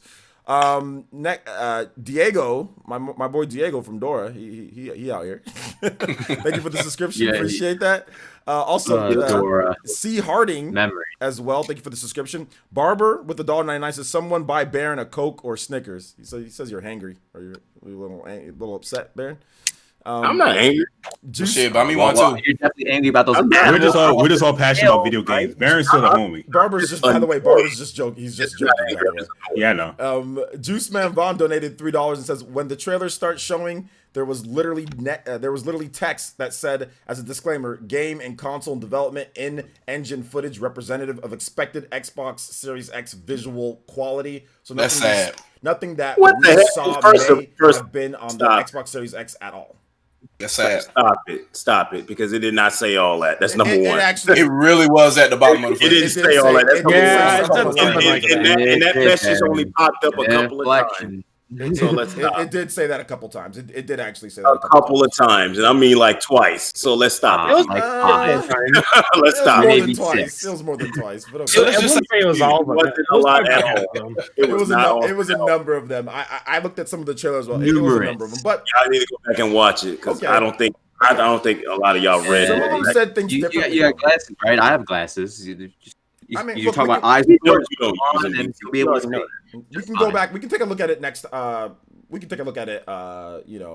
At some point, we'll double check. We'll fact check it. But definitely, Juice is not wrong with what he's saying. He's just said some of them did say that. All right, so let's go ahead and move on to something else here. We got Nintendo sales numbers. This is definitely one of Baron's favorite topics here. Very plentiful numbers. Very plentiful numbers. So You just got through arguing with here's Baron. the thing. Why I'm I gonna gotta be give the next Baron the story? first. I'm gonna give Baron the first word before we even get to the. Let's just give Baron the floor. Baron, you have anything to say? Yes. Y'all sat up here. I ain't gonna say y'all in the chat, y'all in the plane. I'm talking about people that's watching right now because we know some of the haters are watching right now. You know they are. Oh, Y'all sat up here and declared the Switch dead on arrival. And yet we are 3 years in and it's already over halfway to 100 million. That is insane to me. It's outside the PS4, I think, as well. I cannot believe that. It is crazy and is still selling at a ridiculous rate. I cannot believe Mario Kart 8 is at 24 million sold. I can't believe The Legend of Zelda, Breath of the Wild, and Mario Odyssey are about to hit 20 million. That's insane right there. That's really insane right there. I know some insane numbers. Wait, let him finish. Let him finish. Okay. Can I go down the list, please? Can I go down the list? Thank you. Of course. I'm very upset. Animal Crossing, just saying. I'm very upset that 17 million of y'all bought that flat grass N64 tree game. But hey, that's what y'all do. It's whatever. You both didn't buy that game. Unless you actually did. What was the other game? Splatoon finally hit 10 million officially. I'm very happy. Very happy about that. That's now a system seller in my eyes. I have to say this. For the 10 million people that bought Super Mario Party, if I catch you on the street, it's on site. Man, If I see you on the streets, buying that game. It's on site because that franchise needs to die, and y'all are just keeping it afloat. Why? I do not know. What's wrong? I do not know why y'all keeping that. I mean, it's in my household, but I didn't buy more than one copy. Let me ask you a I don't question. understand who's still buying Super Mario Brothers. Why can't people buy the game? Who is it's still evergreen, buying too. Super Mario Brothers Deluxe? Why are you still buying it? I can Well, tell that you too. why. Stop it. Stop buying it. Anybody here have kids? I don't. Man. That's what Super Mario Maker's for. But it's No, everything Super Mario like Maker's NBA horrible 2K for right kids. now. Kids do Mario not have Maker's the attention horrible. span for Super Mario Maker. You know, I would if I was a kid. And Mario U is selling as well. I have a kid, okay, that's right in the age range of where Nintendo wants to start pushing these Mario games down your throat. And I can guarantee you put Mario Maker in front of them and you put New Super Mario Bros. They're gonna pick New Super Mario Bros. Every single time. Mario Maker is ridiculous. That game it's not a game that is a very cohesive game. It's complicated for adults that want to test their might with playing these stupid levels that people create that are ridiculously hard to troll people. New Super Mario Bros. Is just an easier 2D Mario game. With multiplayer, with 4-player multiplayer that pick up... Yes, it's outselling it. It's easier. Drop in, drop out, co-op. Drop in, drop out. That's why. Mario Maker's too complicated. It's not about they didn't update in time and all that. No, it's too complicated. Okay, you got it. But I want to applaud everybody that bought Luigi's Mansion 3, 6 million. I appreciate you. It deserves it.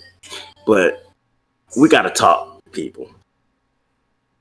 What happened with Fire Emblem Three Houses? What happened? It ain't bad. It's not a bad number. It's just a number I wasn't expecting it to be at this point. Really? It's about to be the best-selling one by the end of the year. No, that game needs to be at 5 mil minimum, right? It should. Okay, there though. I can see that. It doesn't make any sense to me. At least over 3 at this point. Fire Emblem, Astral Chain. Those 2 games are way better than what y'all have given it so far. Those are 2, arguably, probably they could be the top 5, 2 of the top 5 games on the system right now, sales wise. And I'm talking about 2 of the top 5 games on the system. Period. Right, not just sales. Do you remember what you said about bigger sales than that? And I'm not understanding why these 2 don't. You know what I mean? It kind of goes to what I said about Mario Maker, though. It's in terms of the type of play that a Fire Emblem game is and the type of play that an Astral Chain is. Those games aren't going to have the type of 6 million, 7 million sales as like a Luigi's Mansion or like a Splatoon. It's just not going to get up to that level. You're very more niche. Now, once it's recognizable, I think it'll sell well. Like, kind of like how Dark Souls got famous for quote unquote being hard. It'll do like Bayonetta. If there's Astral Chain 2, it'll probably Astral Chain 2 is going to do a lot better. Look, at this point, Fire Emblem, we are lucky that, first of all, we're lucky that Fire Emblem's even here. Let's just say that. And second of all, we're lucky that Fire Emblem has even sold as much as it is, because by the end of the year, it will be the best-selling Fire Emblem game of all time. Easy. Fire Emblem could have died on DS. Yeah, and I would say even within its year anniversary, this summer, it'll probably be the best-selling one of all time. It's going to top 3 million. That'll make it the best-selling one. So by the time lifetime sales, it can definitely reach up to maybe 4, maybe 5 million lifetime sales. So, like, we're lucky to even get to where it's at. Fire Emblem was a very niche franchise for Nintendo. It never sold. It never broke 1 million ever at all. It's been around since the freaking NES or something. Yes, and it only broke. The first time it broke 1 million was Awakening in 2013. The franchise had been around for decades. Not even Path of Radiance. Like, think about I got what you're saying, but here's the thing: I don't want to hear none of that. We got 56 million people out there. These games need more. I'm not saying they sold bad. They did successful. But they need more than what y'all giving it to. Especially for y'all that got Wii Fit Ring. What? Not Wii Fit. What's that name of that dumbass game? Ring Fit Adventure. Well, it's sold more than Ring Fit.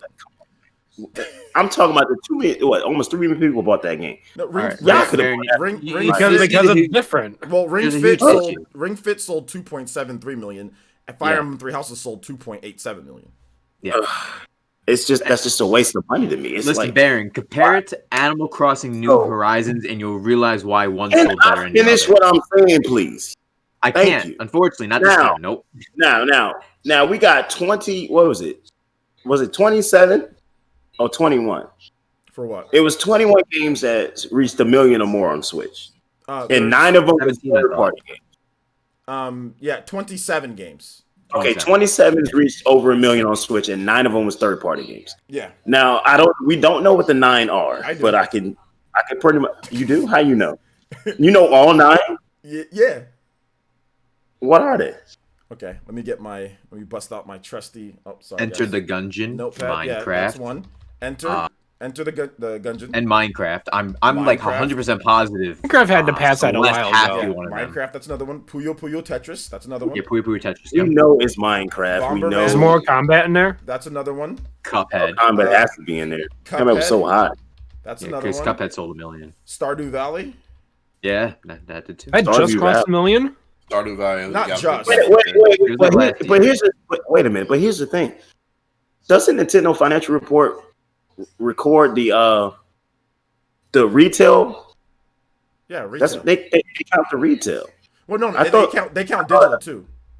I understand, but they have to be retail and digital for them to count it on that thing there, on their list. It can be both. It can be one either or. It has to, because we already know NBA 2K did it twice. We know it did it twice, so it's like it can't be just. Sale, I don't think they count eShop only games. Are you sure? In this list, it just wouldn't make sense to me because everything has to be retail counted as well. Yeah, I mentioned it, and Juice. So I think it has to be retail and digital. So if it ain't released retail, I don't think it's part of this nine games. Because Cuphead only has a physical release, though, right? Cuphead's supposed to get a physical release. I thought whenever that DLC comes out, it didn't get one. But it's slated to get one. Whatever happened with physical. Well, here's the thing: we know Crash was one of them. Crash was one of them, yeah. Because Activision said it. We know Mortal Kombat was one of them. We know NBA 2K did it twice. So what's that, 4? Skyrim's one of them too. Oh, Skyrim officially did it. Okay. Skyrim did it. Yeah. Wait, what about Doom? No, Doom. Diablo do it? I think Diablo did it too. I don't know if Diablo did. I know Skyrim.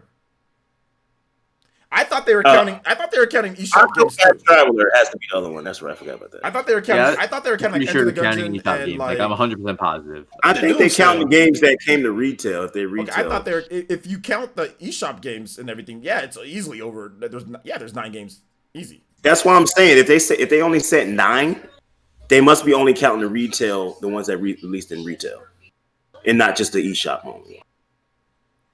Because if you count the eShop only ones, that's well over 9. So they have to be counting the ones that only got retail. So did you all know that Animal Crossing New Horizons is the big hitter for 2020? Baron, you want to talk about Animal Crossing New Horizons? Yeah. Here's the guy I got to say about you 11 million people that bought this game in the first 11 days. 13.41 million. Okay. Already beat all the other Animal Crossing games. As of March 31st. Worldwide. Lifetime. As of March 31st, 11.6 million of y'all bought we know. This damn game. We know. And I don't understand why y'all did that. Maybe you need to try. All I got to say is 4 million bought it a couple of weeks ago. All I have to say is that every last one of you, if I could kick you in your ass, I would. Because that game's selling 1 million a day. You said that people weren't going to buy the game, though. It wasn't selling like that. Baron, tell Tony Khan to have me fly down to Florida. I'll face you in that ring. No cap, I will. You can throw me around, whatever. I'll do it. And it's less than, what was the other game? It's less than Smash and it's less than Pokemon. So that's all that matters. But Baron, wait a minute. You're spinning the numbers. Devin deflection, not Baron Black. Devin deflection. You're spinning the numbers because this is the fastest selling. This man left. He's wow. Well, how you rage quit? He rage quit the podcast. He rage quit the podcast.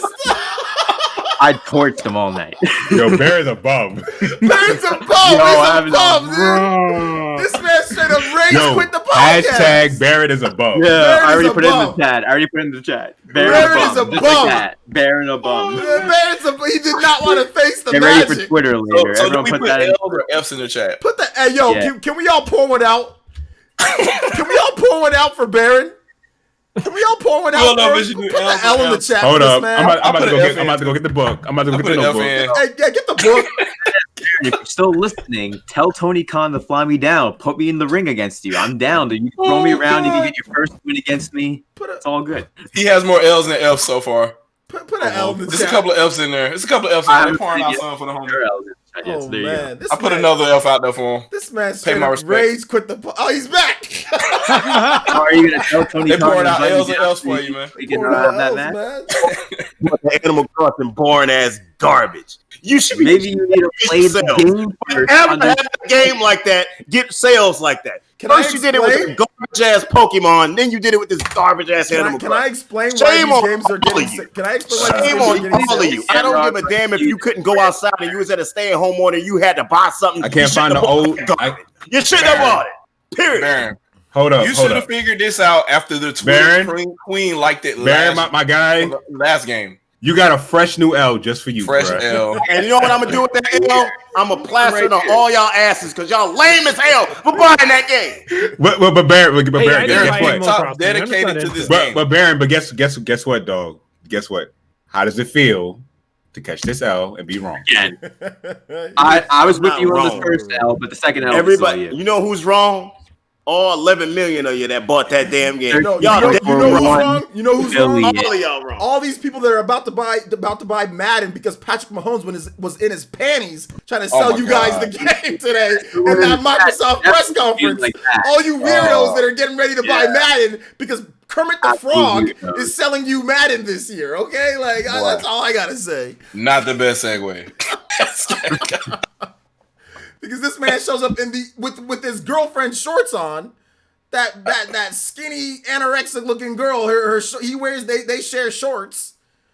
I'm sorry. Did you notice the way they tried to do the over the years Madden thing too, so they could have an excuse to only show a fraction of a second of gameplay or cutscene from the actual game.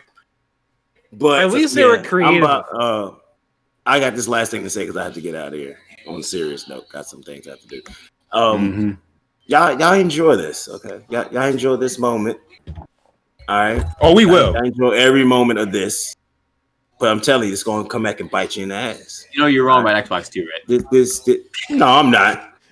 It was better than the Sony Trust me. Record this, and when it comes to November, December, I'm pretty sure I'm gonna be correct. All right. Well, do you remember what you said about I don't have to remember. If anybody has any logic and common sense, you can see the writing on the wall right now. Yeah, 3 million. You could be in denial about it, but you can see the writing on the wall right now.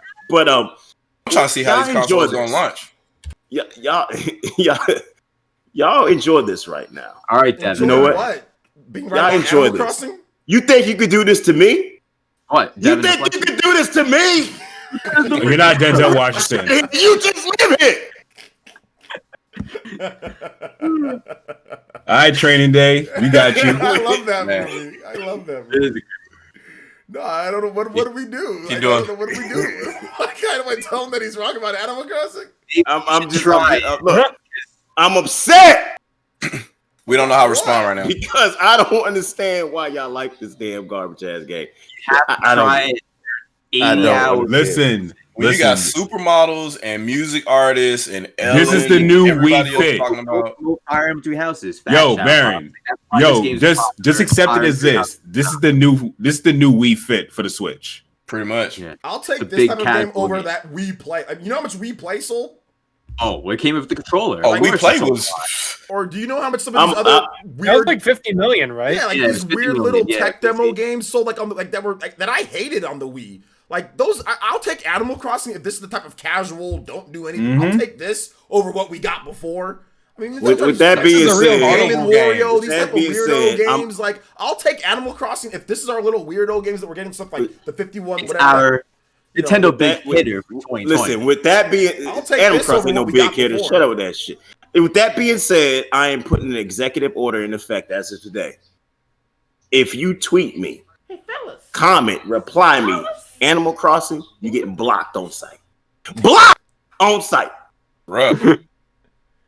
Just for saying, I would not stand for that. You might as well mute all that stuff on your Twitter. Hold up. I gotta come back on camera. Yo, Baron. Tell me why you mad, bruh. I'm not mad. Tell me why you mad, bruh. I'm aggravated that we got a masterpiece like Astral Chain and Fire Emblem hovering over 2 million sales and 11 million of y'all bull crappers bought Animal Crossing. Aaron, but yo, you telling you borrowed some of his tracks, man? He said, tell me why you mad, bruh. Tell me why you mad, bruh. You know, son. Well, I mean, let's take a look at Mass Effect, for example. Remember when Mass Effect was good? Oh yeah, back in the day.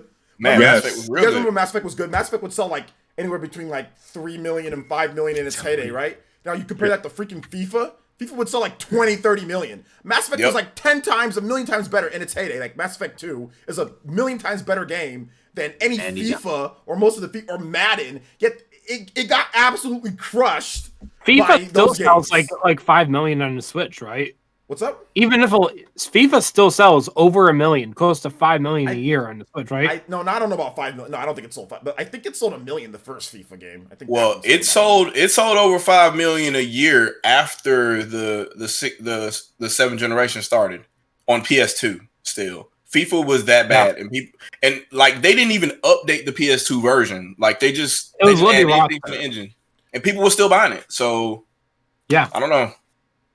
I mean, people will still buy a Legacy Edition of Madden. Let's be honest. Yeah. I mean, FIFA and Madden and these type of casual games, to kind of answer Baron, I know Baron bounced, but to answer his point, like they always sell the most.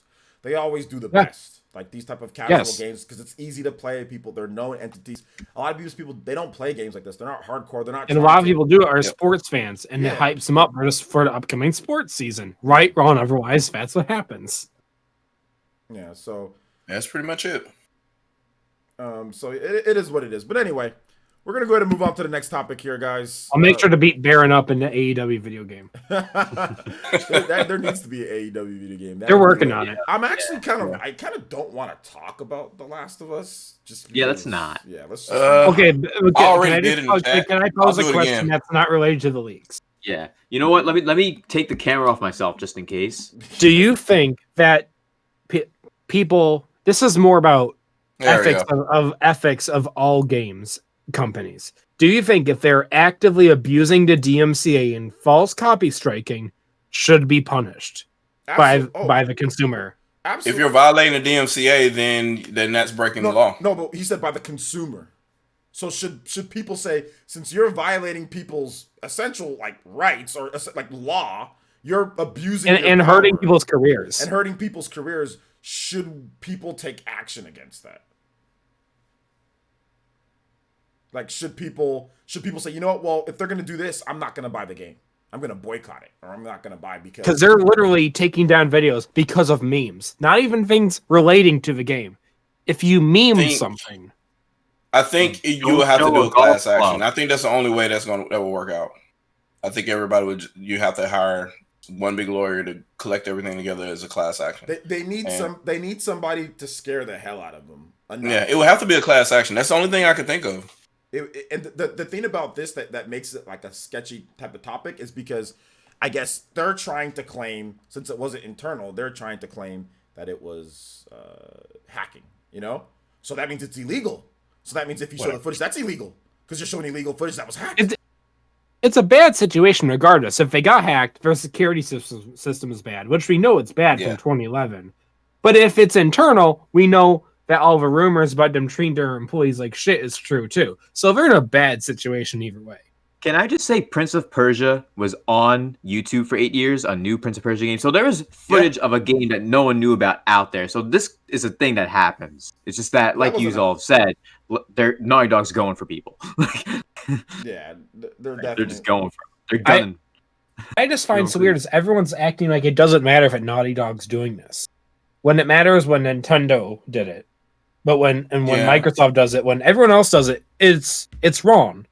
But when Naughty Dog does it, it doesn't matter. They're trying to stop spoilers. There was an uproar because Nintendo actually enforced their policy because I forget the name of the girl, but she was moonlighting, and if you work at Nintendo, it's in their policy you can't moonlight. So they fired her because they found out she was moonlighting or whatever. It didn't matter what she was doing. The fact was you were doing something other than working at Nintendo. Apparently, you're allowed to moonlight. They changed the policy then? I don't know, but she said that I mean, this is getting into old situation. I think this is what 2016. Yeah, 2016 or the rather. She was moonlighting, just the well, not the rumor. I actually did some. Everybody did some. Yeah, it didn't matter what she did. She was moonlighting as a prostitute, but like which is she was obviously bad in image, which is bad for image, and she's in front of cameras. And people definitely made the connection. She had tattoos in the same spot. It was the same equipment she was using. I actually did a video on this, but I guess I'll leave it just at that. But yeah, like apparently she said that there's moonlighting's okay, but I guess it's not. I guess it wasn't okay. So yeah, I mean, certain companies that is their policy though. Like you sign an agreement as soon as you're employed that hey. As long as you know this is Nintendo didn't take down any of those videos though that people were making on her. Did they just claim them? They didn't claim them either. They didn't? They didn't claim, like my video that I did, even back before Nintendo changed their policy, they didn't claim that. What they would claim is that they would claim all trailers, pretty much for most of their games, they would claim. What you could get away with Nintendo games was gameplay footage. Just like, let's just say Treehouse put up a game. You could use the Treehouse footage, most of it. Sometimes they would claim, like Mario Odyssey, they would claim that game. It's like, dude, you'd get... There'd be times, like, it even changed. There was times that there were some parts that you could play, and there was no problem. And then I'm like, okay, cool. Then all of a sudden, the next time I use that same footage, they're claiming it now. Like, they've changed. Yeah. They're like, it was like by date.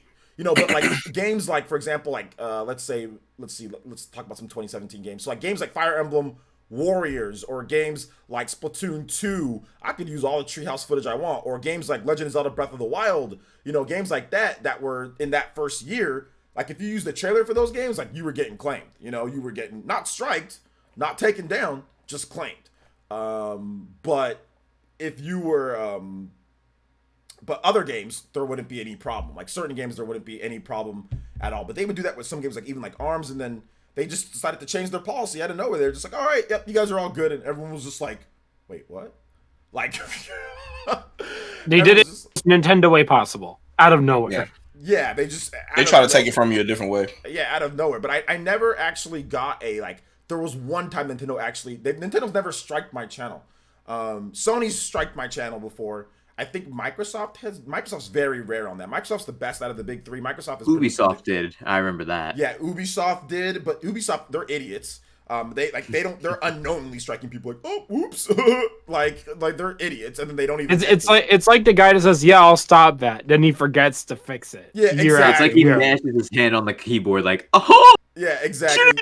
It's like, oh, I got busy writing something else. But Ubisoft, they're idiotic because they don't tell their partners, like, with their stuff, like, hey man, like, we're doing this, like, because it's Just Dance. That's the thing that just. It's Just Dance. It's always the copyrighted music with it. Yeah, and Just Dance is a trash franchise, so I don't even know why I'm sitting there every single year. We're getting caught we're getting caught slipping every year by that stupid game. Just Dance is dumb. It's a dumb game. I don't care. People want to talk about Baron making fun of Animal Crossing. Just Dance, people buy zillions of copies. That game's stupid. I play Just Dance. I can't count how many girlfriends I've had that had Just Dance. No, I just hate that. I just hate that they resell it. You can like it. I don't care if you like it, but I think it's a stupid game, and I'll always bash the game because at least they're not. I'll make it. You know. Here's my case for liking it. I have lots of allergies, so I can't go outside actively. So for me, the best exercise I can get is literally playing Just Dance. I used to play Michael Jackson: The Experience. I thought that was play Dance Central. The dancing games and stuff like that is amazing for working. For trying to keep up. My problem are the people, like the music industry pisses me off. Like they are the most. Oh, I can talk to you about that because I'm in that world. Yeah, me and Busy understand. Just Dance is bad because individual songs, they make music individual versions for different deals for different artists for Just Dance. Like the music industry would do what the music industry wants. And that's how Just Dance is. Totalitarian abuse of power. They are some of the worst people on YouTube. Are the music industry. Like they are some of the worst people that you can deal with. And they're the worst on earth. It seeps into Just Dance when you do a Ubisoft press conference and 5 million fake P Diddy clones and all these weirdos all these weird people that somehow own music are claiming the hell out of your stream. It's just like because they have like auto things like auto bots. And then I would say don't get us started on that. I'll say like people who have like Z. You say you're probably familiar with DistroKid, right? I am a subscriber of it, very heavily part of it. Yes, exactly. So for people who have like DistroKid accounts, you risk even getting claimed with that. Even with let me explain how DistroKid works. DistroKid is a bit. So I'm part of the basic tier, which I don't have a bot that claims anything I make. But the thing on DistroKid is you can have a bot that does that. I think it's like $60 a year. I can't remember. No, it's 34. I think it's in the $34 tier. That's in the 34 tier. Okay. I'm on the middle tier. This is the 20 tier, the 35, and then there's I'm on the 20. If you wanted, I think I'm on the 35. Yeah, on the 35, you have a bot that can do that for you, and it's very good. And it'll track your music on YouTube. And CD Baby does the same thing. So you sell physical copies of CD Baby, they do the same thing, and it's for the protection of these. Mostly, I would say it's kind of like a double-edged sword because it's really good for independent artists who try to use their work without their permission, or sampling a beat and taking it and utilizing it. Like it's really good for those. Even my standpoint on the sharing is a bit different because I just like the free advertisement. Yeah, and I get that. Like, I totally get that. But the problem is that there's not enough discretion with it when it comes to like a presentation and Just Dance. There needs to be a little bit more because, like, that's if you're a different doing story. A reaction to a song, you don't have the rights to somebody's. That's a YouTube infrastructure thing. Yeah, that's a DMCA thing. That's not a thing. But the Autobots are claiming me. Like, but it's the bots that is claiming, but it's almost like they have limited options because of YouTube's infrastructure. That's what I'm saying. These bots that are created for these people that Ubisoft refuses to go in there and say, "Hey, this is from the game and not from." Exactly. Ubisoft has to have something that is. They should. It's so complicated because the deals are temporary. The thing of Just Dance is, like when they had Let It Go in Just Dance, they had a deal of Disney to be able to use that song, but it lasted for a year for advertising. But here's in my opinion, like a reaction to like a music song, that's fair use in my opinion. A reaction. It depends. If you're one of those that just hearing Bohemian Rhapsody for the first time ever, people, no, screw you. No, I'm not talking about that. I'm talking about within a presentation, like a reaction, like within a presentation. I mean, there should be different rules for different circumstances, but the bots is too complicated to do that. And then not only that, YouTube doesn't like reaction channels. They've shown that they don't like reaction videos. That's not channel, but they don't like reaction videos too much unless it's like your bigger name. Because I get what you're saying, OJ. You're right. It should be more guidelines. There should be more options within the YouTube infrastructure to say, this person is using my stuff without the guidelines of fair use. Because if you're using under the guidelines of fair use and as a presentation, then you shouldn't be caught. But then again, there's 2 billion people, 2 billion YouTube accounts. So it's almost like, how do you track everybody without there being some type of automation? So trust me, OJ, fighting music industries is not a fight you want to have. It's not that you will lose. Been there, done that. It's not that I'm a fight that I'm willing to do because I'm not. I'm just willing just not to look at your crap. You know what I'm saying? Like, that's Just Dance. I'm willing to not. I'm not going to cover Just Dance. I'm not going to talk about Just Dance. I'm not going to stream Just Dance. I'm just willing just to say forget it, and they can keep. I'm honestly curious what would happen if you took that same Just Dance clip that got you a strike and put non-copyright music over it. I'm honestly curious if it would do the same thing. Non-copyrighted music? As long as you change the fingerprint, it's not going to catch. Yeah. That's the thing. You have to go in Final Cut and add something on top of it. Yeah. But it was a live stream. VC's muted. Thanks for mentioning that. What I was trying to mention is there's people out there that are scummy and they can sample that stuff, the licensed stuff that you can use, and then put it in their own music, and then it copyrights you that way. So that's possible, easy. That's possible. So there's people like that out there. And sorry, whenever I type, I make sure I'm muted. Musicians need to protect their music, protect themselves. And I 100% get that. But we are the scummiest people on the planet. I'm the first to tell you that. Especially when it comes to our business model, we are scummy. I don't know about me being scummy. I don't know about that. Not all of us, but a lot of us are. And look, it's a scummy. There's people who are very selfish in their endeavors. So I understand what you mean. Music is a scummy business. It is a scummy business. So it is. It is what it is. You got to like. It's dog eat dog. I sold a beat for $200. That's why I got out of the producers selling beats online. I got out of it. I mean, I'm in a different industry now. Song "Welcome to the Jungle." It's a jungle. That's a rock song. Still, it's a good song. It's a song from most overrated album ever. maybe. I like it's AC/DC. I like them. They're cool. Guns N' Roses is good. They're overrated. The band is overrated, or that album was overrated. The whole album and the band. Did "Welcome to the Jungle." Man, listen to Civil War, and I'll change your mind. I love the Illusion albums. Those are my Civil War is one of my favorite songs by them. Okay, well, maybe they're okay. They're overrated then. All right, so let's get some of these donations through. Shout outs to Joey NYC, who says something. Who's listening to VC, which is making him sound stupid. And he says, I agree. He donated $5. Says, I agree with VC. Final Fantasy VII Remake is a hack and slash with RPG elements. Hey. This guy. Joey NYC, if you can check out my Final Fantasy VII Remake video, you would see that that's not what I said. But you did He was say joking. Initially. After diving deeper, playing in the hard mode, and there is hack and slash elements. It's not a hack and slash game. I'll say that. I'll ask you one more time. What is hack now and we're already slash good. We're elements? already good. I'll ask you one more time. What is hack and slash elements? What is it? What does that mean? It's when you have a sword or an item of any kind and you hack and slash. Okay. Is Trials of Mana? There's a whole genre about it. You'd be surprised how many YouTube videos there are out there and how many articles and how many. I know that there is. things. Is Trials of Mana hack and slash? It should be. No, Trials of Mana is an action RPG. Wait a minute, but you hack and slash with a sword. But you don't. Not every character has a sword. Not every character has a sword in Final Fantasy VII Remake. Yeah. No, they don't. Yeah.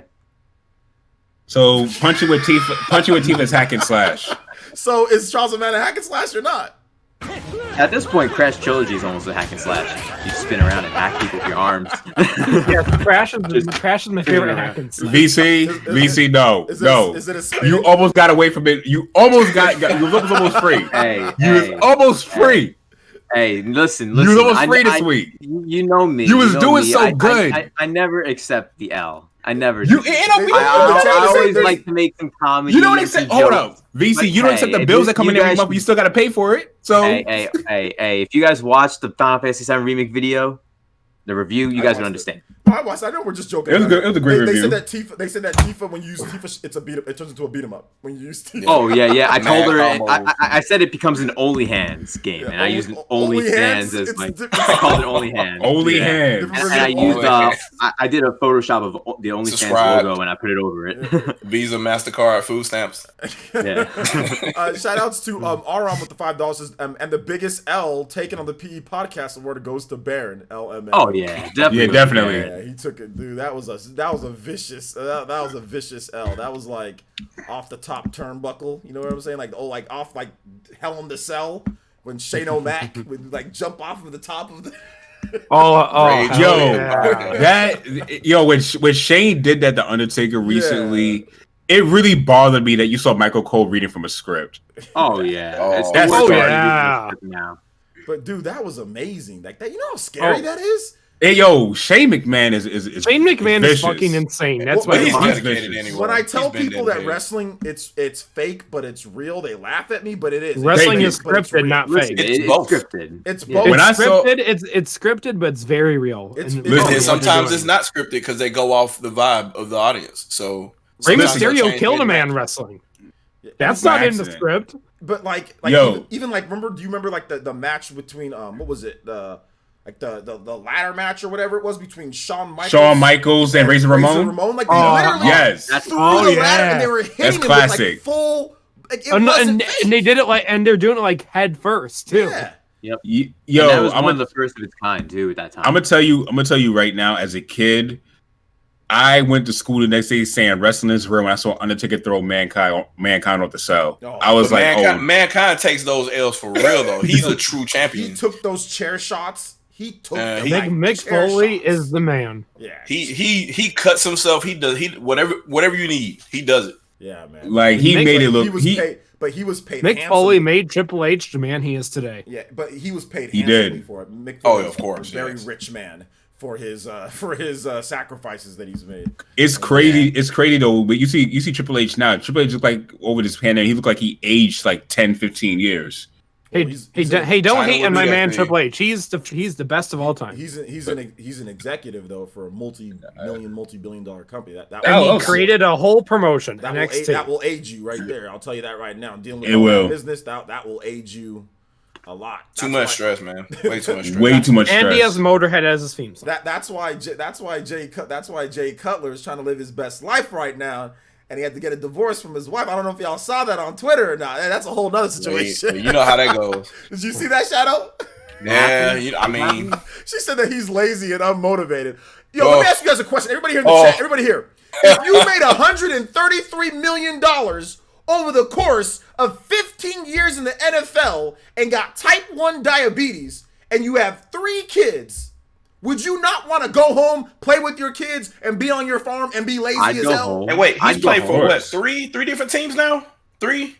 Was it 3 or 4 different teams? I don't care what you think about Jay Cutler. If you made $133 million and you're 36, 37 years old with 3 children and you've been taking a beating for 15 years playing football with concussions and all that, and type 1 diabetes, and you got 3 kids that want to play with you and you've got hella bank money, yeah, I'm going to be unmotivated and playing with my kids and chilling. His wife But that was the normal age to retire from football. Huh? I thought that like late 30s, early 40s was the normal age you stop playing. It is, but his wife was like, he's lazy and unmotivated because he doesn't want to do like broadcasting like Tony Romo or get into he doesn't have to stay in the industry. That's what I'm saying. He doesn't have to do anything. He can go home. That's what go home and play with his kids. Who doesn't? He can go home and play with his kids and take care of his wife. She didn't. It sounds like the wife wants to be on her phone a little more often and get a little extra money in her pocket. That's what that sounded like to me. Man, it blew my mind when I saw that. When the cat's away. Look, at first I was like, okay, Jay Cutler, you guys, Jay Cutler was known as a lazy player that made a lot of money for being average, or a little bit above average, which is fine. People get overpaid in the NFL all the time. Quarterbacks get overpaid. But when I saw this, I was like, man, no, this man deserved his rest. You can't sit here and try to fault a man for trying to play with his kids and be lazy. Yeah, if you take care of the kids. He ended up being a backup quarterback quality, but he ended up starting for 2 or 3 different teams, and I mean, like, and they're not. They don't care. Like, they're coming at you like you're a first round draft pick. They don't care. Well, he was He was a first round draft pick out of Vanderbilt. So Vanderbilt. So did he play for Miami first then? No. Or did he go straight to Chicago? He started with the Broncos. He was a first round pick. Oh, the Broncos first. Okay, Broncos. Yeah, he was the first, and then he kind of fell out with the coach there. Got a huge contract in Chicago. Was there for a number of years. Kind of just said, well, I'm done. I got a lot of money, so I'm just not going to play. Then all of a sudden, his wife convinced him to go back and play for one more year. I wonder why. Take a $10 million deal, and he was like, Ronald in the chat with the facts. 100%. Yeah, so his wife convinced him to take that deal for $10 million from Miami. He didn't care. It's 10. Okay, he made $100 million in his career. So he doesn't 10 million. I mean, that's great, but obviously he's investing his money, right? He's invested it. He probably has a residual income that just comes in of like a couple million every year. So he's good, So I don't know, man. Like, but anyway, I just found that ridiculous. Like, if I make $133 million, I'm chilling with the kids. If I got 3 kids and I made $130, I'm chilling. That's that industry, though. That's how that works. I'm not doing a damn thing but taking care of my kids and taking care of my wife. You know what I'm saying? Honestly, I'd buy a hammock and just say, hey, you can watch the kids. I'll watch you later. No. If you ain't doing nothing, if you made $133 million and you ain't doing nothing, take care of your damn kids. Yeah, obviously. Yeah. Like, you take care of your kids, but take care of your kids one day. You see what the description is in the chat. So yeah, I mean, I just saw that on Twitter. That's just his lifestyle. I was like, bruh, like this girl. That's why you don't marry some of these type of girls. Some people. That's why you don't do that. But all right, we're gonna take some questions from the chat, then we'll wrap it up here, guys. We're about at 2 hours, so we'll take questions for a little bit. Shout outs to Troy Perry with the $7.99 says Baron the man, keep us updated on the wrestling merch. Hopefully you'll be higher ranked than JR and Scavone. I don't know how to say the name. Tony Scavone. Yeah, Scavone in AEW video game. Great work, OJ and crew. Thank you so much, Troy Perry. Baron's gonna be nothing because I'm gonna beat him up in there. So are you a wrestler? No, I'm a huge wrestling fan. Oh, okay. I thought you were training for wrestling. Okay. No, in the AEW game, he going down. Okay, the AEW game. They need to make an AEW game. That'd be sick. Hey, but I was dead serious. Kenny Omega's confirmed they're working on it. Oh, they are working on it. Yeah, they confirmed that last year. They've got to build. Yeah, it's coming out next year. They're doing they're doing the No Mercy engine, I think. Are they doing like a small, or is it gonna be like 3D graphics, like regular? Or what's it like? No, it's like a modern game with the No Mercy engine. Oh, that could be interesting. I might want to check that out. But I do want to accept Baron's offer because he said if he catches anyone who plays Animal Crossing in person, he'd body slam him. I'm dead ass, Baron. Tell Tony Khan to fly me out to AEW. Put me in the ring first. I'll be your first win. You may not be happy about that, but if you want these hands, You want to put me in the ring? I'm down. I'm down for you to throw me around. I'm down for you to get the W. Baron's gonna body slam you. I'm down the job. I'll do a drop kick. I'll do one more move, and that's it. It'll be real quick. Yeah. All right, let's get some questions. If you guys have some questions, we'll take them for about the next 10 minutes or so. So, let's see. He says 130 mil in diabetes equals scientific formula for chilling. Hell yeah, man. You catch me with 130 million in diabetes and 3 lovely kids, bro. I'm chilling max. We play like video games. We running around the farm. we ain't doing nothing. We ain't doing running nothing. On the farm. What's on this farm you have? Farm. We got cattle. Jay Cutler got a farm with Everdon. That's what's up. Yeah, he got a little farm. Yeah, this is classic for me. I'm on pause right now. I'm trying to. I beat it on Game Pass already. Oh, you beat it? Yeah, I'm playing on Switch now. I'm gonna beat it on Switch. Yeah, I'm just trying to beat arcade mode. That first run, that one token run through. If you guys have questions, feel free. What are your thoughts on Splatoon 2 reaching the amazing 10 million sold goal? It's surreal to see a 5-year-old new IP. 5-year-old new IP. That's interesting. From Nintendo reach sales figures that rival Nintendo's biggest franchise. I thought it was pretty cool. It was really good. I think it's awesome, and Nintendo's doing a lot with it because they have to give us a game on sale right now. They have. What are y'all talking about? Nintendo doesn't make new IPs. They only make Mario and Zelda. Animal Crossing. Yeah, Animal Crossing is the big hitter for 2020. So yes, Animal Crossing. Yes, VC. Thank you for that. Nintendo did say recently that they're delaying a ton of games, and you guys saw in that report. They didn't say they're delaying a ton of games. You guys saw that report. We didn't see anything. We just saw Bayonetta TBA. We saw that's been TBA for the longest time, even before all everything's TBA still. Everything. Like they don't announce the release date for games in financial investment reports. They announce them in people hear games get announced. They hear names and they create their own release date in their head. It's hilarious. Oh yeah. It's hilarious the way that works, man. I just found it hilarious that people were like, "Oh, it's still TBA." Oh, like when was the last time that you got a release date for a game from a Nintendo financial investment report? Like, well, I think in general, financial investment reports it's happened before. I don't know about Nintendo, but in general, it's happened before. But we're talking about Nintendo here. We're not talking about in general. Yeah, I mean, you talk about maybe like EA or something like. But even then, EA didn't really give. They said, "Oh, Switch games are coming in 2020," but they didn't give any actual like. That could mean they're mobile games, for all we know. It's just gonna be. It could be triple Paragoompa stacked on top of each other for Dr. Mario World. No. We already got triple Goomba stacked on top of each other. Shout outs to Big Jeff with the $2 and says, "I don't want to start drama, but did Baron tell that to Cody and Brandy Rhodes, who have both tweeted about playing Animal Crossing? He might have. He might have. I don't think he might be scared of Brandy though." I see. He's using this podcast as a way to get somewhere in AEW. Makes perfect sense. Jake the Snake Roberts was on last night, and he had the snake, and it was sick. You guys have to watch it. Fun fact: I know Brandy Rhodes' principal. Principal? Oh. She grew up like half an hour from where I live. Oh, okay. Like from school. Like your high school, yeah. Oh, okay. I was like she has a principal now, like. No, like her high school principal, and like I know the area she grew up in. Oh, okay. Mr. J, with another question, he says, or podcast peeps, do you think Nintendo Switch needs trophies or achievements? What are your thoughts? Man, no. It doesn't need it, but it'd be nice. That time is past. They should call it stars if they were to do it. Let's put it this way: there are a couple of games that have achievements that are on Switch. The achievements are still built into those games. Do you go out of your way to unlock all those achievements on Switch, or it depends on the game? Like official achievement system, I mean, but do they really need it though? That's what I'm saying. That time is past. No, they don't need it. But they don't need it, but it would be nice. I think of achievements same way I think of voice chat on consoles. It's pointless. Yeah. Well, I mean, you can't really actively just use Discord. What if you don't want to use? What if you don't have a computer to use Discord like that? How do you not? Everyone has a phone. I did a detailed video on this, but I mean, like, what? Who is not in a scenario where they can't use some people some just other want device? to be able to plug in something to their system and then integrate Discord into consoles. There's no reason to build your own service. Battery on my That's phone what they were talking about day, doing for Wii U or Switch. That's what they wanted to do, but I think that achievements. I think Nintendo just learned what Teams voice chat is probably more more useful than achievements. I'll say that. A voice chat no one's ever going to use, but okay.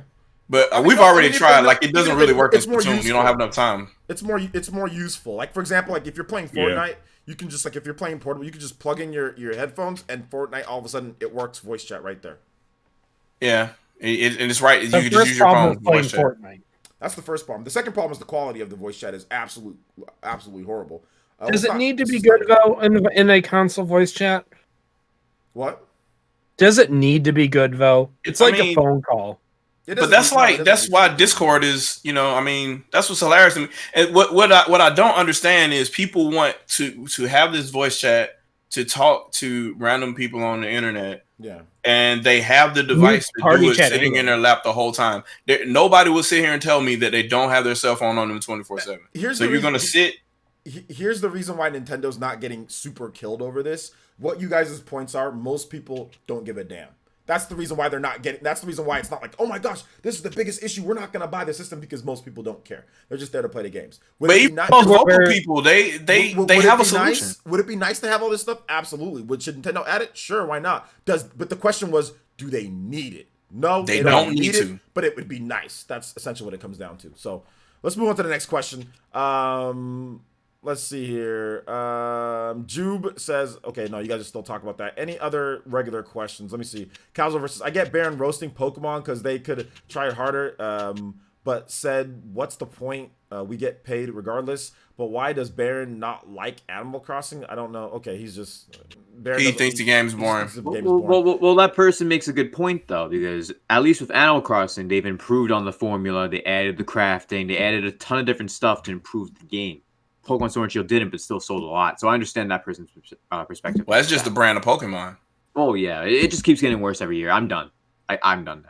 Like when a Pokemon person who enjoys Pokemon doesn't play the Pokemon game, the newest one at all, like that's when you know it's done.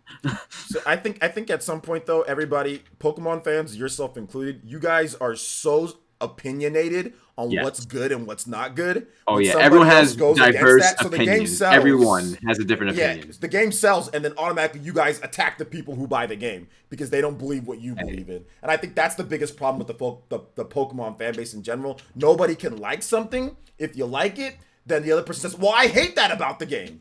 And then it's horrible. Well, no, in general, most people don't think it's that horrible because the game sold 17 million copies. So I think that's my opinion on it. Is like Pokemon people are extremely opinionated. They're extremely like it's either my way or the highway.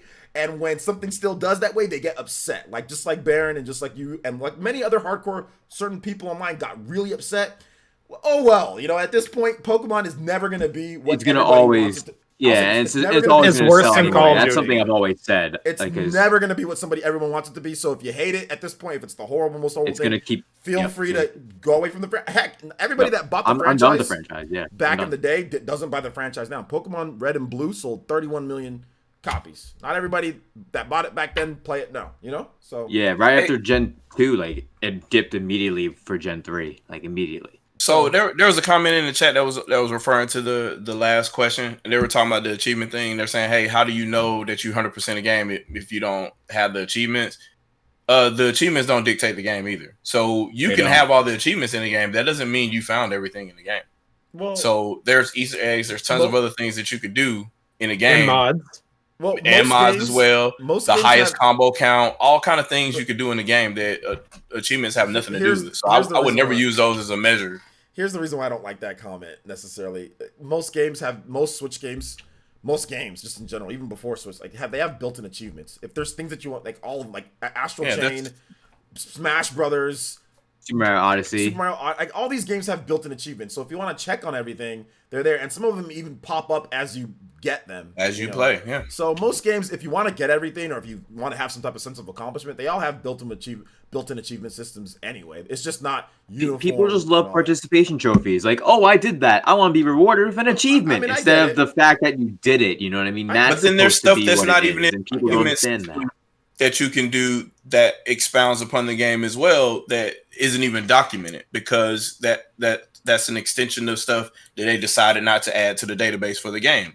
So can you really say like, can you really say that you 100% of the game just by looking at the achievements? I mean, there's a ton of games, especially on PS3 in particular, that I didn't platinum, but to me, I found everything I needed to in that game. And then there's certain things on there, like there's games like Cameo, you can't ever 100% that game because the servers are down. You're not going to be able to connect with anybody. So there's achievements on there that you can only get from multiplayer or breaking certain scores or what have you. So like, that kind of stuff. Nah, man, that's not a good measure. So, I mean, like I said, I used to be an achievement hunter.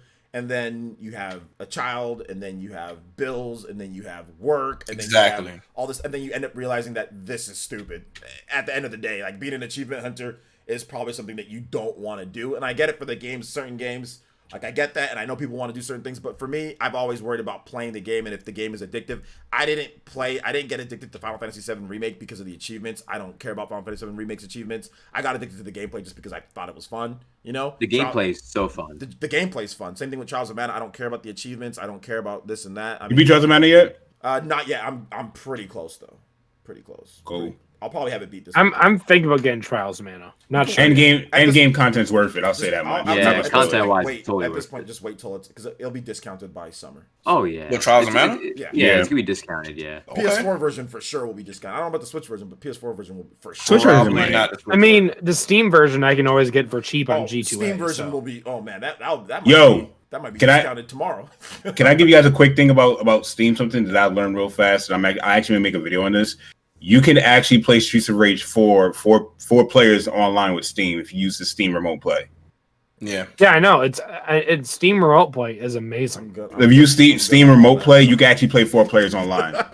It is an awesome feature because it literally takes your machine, runs it natively in someone else's, and they can play with you. It's awesome. I think you can do remote play. Can't you do remote play like that with PS4?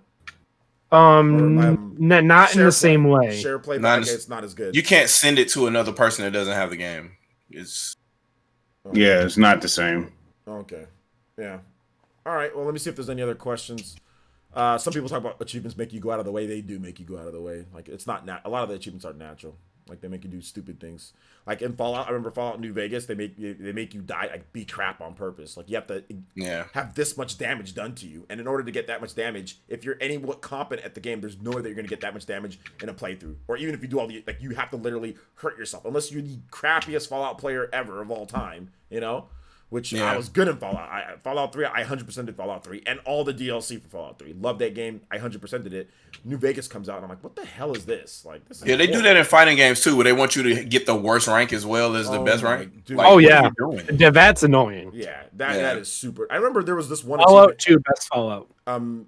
What's it called? UFC 2010 with Brock Lesnar on the cover. They had this achievement called Flash KO, where you have to just it's completely random. If you just go into the ring and you punch somebody, you'll knock them out in one hit, right? And it was just it's RNG. Whether your hit that you lands on them knocks them out or not, there's no actual skill base to it. It's just you might if you punch them, it's luck. And then I called the developers or I emailed them and they're like, oh well, yeah, it's just RNG, so just keep trying. And I was like, I'm gonna try to wherever you guys are and kill all of you guys. We should probably that was EA or was that someone else doing UFC at the time? Oh man, that made me upset. EA did that game, I think. UFC. I didn't know how long they've been doing UFC for. They've been doing UFC, I think, since 2008. 2005, 2006, right? Well, there were some other UFC games, but like the modern UFC games that we see at this point, it was the ones no one cares about. No. The UFC games, the ones that were, I think it had Forrest Griffin on the cover. Those sold extremely well. The one with Forrest Griffin, the one with Brock Lesnar. It wasn't until they went to till EA got a hang. I think THQ had it or some other publisher or developer had it, the UFC games, and then it went to EA. EA got the UFC license, and that's when Bruce Lee happened, and I'm like, that's after they stopped doing Fight Night. Yeah, and I'm like, that's when basically Conor McGregor and Ronda Rousey were on every cover. Well, but it was. I think I forgot what the first one was for, but yeah, they put. I just found it extremely disrespectful that they put Bruce Lee in that game. I did not like that. Bruce Lee, it didn't make sense. Yeah, Bruce Lee's my icon. I love. By the way, I love Bruce. He's Lee. awesome, but like, why would you want him in an MMA game? Well, his estate let him, obviously money, but still, like, I still felt that even to approach him to be in a UFC game is disrespectful, in my opinion. But he's more appropriate for a wrestling game because of just how charismatic he is. Dude, I think he should just be in. Bruce Lee should not be. Rest in peace. Smash. He should just Bruce Lee and Smash would be kind of lit. That would actually be good. And I'm over here talking about how disrespectful that'd be. Also, you see Bruce Lee getting smashed off the screen. Bruce Lee versus Goku and Smash. Bruce Lee versus Goku. We don't need that. Yeah. Bruce Lee versus Goku. I used to use Bones Jones in the 2010. That's when he was young Bones Jones, man. Like, they were really protecting him with what matches he did. Man, he was even good in that game before he became the champion. But because Brock Lesnar was a champion at that point when I was playing UFC games. Yeah. Like 2010, Brock Lesnar was. So basically, whenever Brock Lesnar was in UFC, he was the champion. Yeah, pretty much. Yeah, pretty it sounds much. just like WWE from 2014 to 2020. That man threw a blue shell. Brock Lesnar. Like, Don't give me memories of that. Oh well, the memories finally ended 6 years later. For now. No, he's done. He's done those. All right, let's see here. We're gonna take another question. Casual versus how you gents feel about Hollow Knight. I'm late to the game because I'm always working, but I feel I just beat it, and man, I didn't know it was that good story and it's a classic. It's great. It's pretty good. It's great. It's pretty really good. It's a modern classic. Games out there. Hollow Knight should be in Smash, including Metroidvania. I would love Hollow Knight and Smash actually. Yeah. But I mean, I think as a assist trophy would be better more than anything. I'm just saying if we were to get an indie character like Shantae, Hollow Knight, Shovel Knight, like one of those, I mean that'd be cool for one of them. But, so I'm the only person here who isn't that fond of Hollow Knight because I played the game. I put like 15 hours. Okay, do you not get it? I don't even like it, to be honest. Do you understand people like it? I think the art style is not a problem. It's not bad. I like the art style. I like how the soundtrack is. I think I'm just not a fan of the gameplay and like it doesn't immerse me into the world. You know what I mean? That's just me personally. But everyone has different tastes. Like for example, I'm also not a huge fan of Dead Cells either. Okay. Oh yeah, if you're not a fan of Dead Cells, you just don't like Metroidvanias. Metroidvania. Well, no, I love Metroidvanias, and that's the problem. I feel there's other Metroidvanias that do it better than Hollow Knight. Okay. That's just personal though. I know I'm gonna get some flack for that, but that's. I mean, I don't see a reason to get flack. I mean, it's. I have hot takes. I just want to understand your take. I mean, I'm just not a fan of the gameplay. Like when gameplay immerses you into the game and you enjoy it, you enjoy the gameplay loop. I wasn't a fan of how the Hollow Knight gameplay loop worked overall. Like, of course, there's other games where if you die, you go back and collect your stuff, but like. For this game, it just didn't seem fun going through the worlds. You know what I mean? I mean, it's not your thing. It's not your thing. Yeah, exactly. I think that like game like Castle, like certain Metroidvania games, you know, it just depends. There's so many of them, and if they change the formula or do something a little bit different, it can not click with you where it clicks with some other people. You know, so it's all good. Really I would say it's different in a way where I feel like you have to wait a lot longer for your satisfaction in Hollow Knight because there's a lot of things early on that you really cannot do. And you know that there's stuff that you need to be able to do. It's all the abilities to get later on. And I think that's what it was, is like... I think the wait's too long for a lot of that stuff. Yeah. Oh, yeah. That's it's definitely something you have to invest your time into. Yeah. It's like Animal Crossing if Banner's here. I played, invest 80 hours into that. Dude, I played Hollow Knight for one night, loved it, and never played it again. Wow. It's one of those games you play it once and you're like, that's a good game. Yeah, and never played again. That's basically what happened with me, and I tried it a few more times, of course, to get back into it, and I streamed it, and everyone was like, "Oh, that was a great stream." I'm like, "Yeah, it was great." And I never played it again. Wow. I know. I don't know why. That's why I like to buy those games physically, because that way I can just resell it after.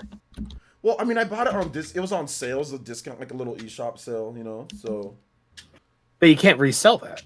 No, but I wouldn't resell it anyway. Even there's games that I don't like. I don't ever sell my games. That's the thing. Like, I don't sell my games. That's the difference between me and you. I sell my games a lot. Yeah. Well, see, that's the problem. Is I used to sell games a lot, and now I regret it. I don't sell anything that's like rare or like hard to find. It's like always the common stuff. Yeah, you don't know. You don't know what's gonna be rare. I sold my Saturn, and I hurt every day now. For example, that's bad. Like, check this out. Like Xenoblade Chronicles 3D. You wouldn't think that game's good. Oh, let's just sell that game, right? You don't think that's rare. All of a sudden, oh, dude, that's like $60-$70 now. You know, it's kind of getting up there in price because Nintendo didn't make many copies of it. So that, like, you wouldn't think. Nobody thought that game would have been rare. That is true. You know, like, I mostly sell Just Dance games. So well, you can sell those. That's fine. Those games are everywhere. Yeah, no one cares about Just Dance. And they print so many copies of those. Those are never going to be. Oh yeah. not there's like certain editions that might be rare because they did like I'm always selling one for like certain bands. Yeah, I'm always selling the base edition. So that's fine. Hey, look, selling games is fine. There's nothing wrong with selling games so you can buy new games. It's not like you can take it with you. You know what I'm saying? So when it's all said and done. So it's like you play it once, it's a great game, but I don't see any value in playing it again. Mm-hmm. So it's like I might as well get the money's back for it to get something else, or just trade it in for something else. Mm-hmm. Yeah, see, I used to feel like that too, but with the way society and the world is going, digital is the future, and it makes me regret giving so many games to GameStop growing up. It makes you almost had no choice. So much profit. You almost had no choice though. I did have no but giving choice. money to GameStop this week, you saw the box in that group DM. In order for a lot of us to get games, you had to sell your games. When you're younger, and I just kind of fell into a habit of it. Also, I regret giving money GameStop this week because that box truly makes me sick. Oh yeah, that box that you put in the DM. Yeah, I saw that. What was in there? I have no idea what's in it. I'm waiting over till I film myself doing it. Okay, nice. All I know is it's supposed to be collectibles. Okay, it's gonna be socks. It's gonna be. That's all I know.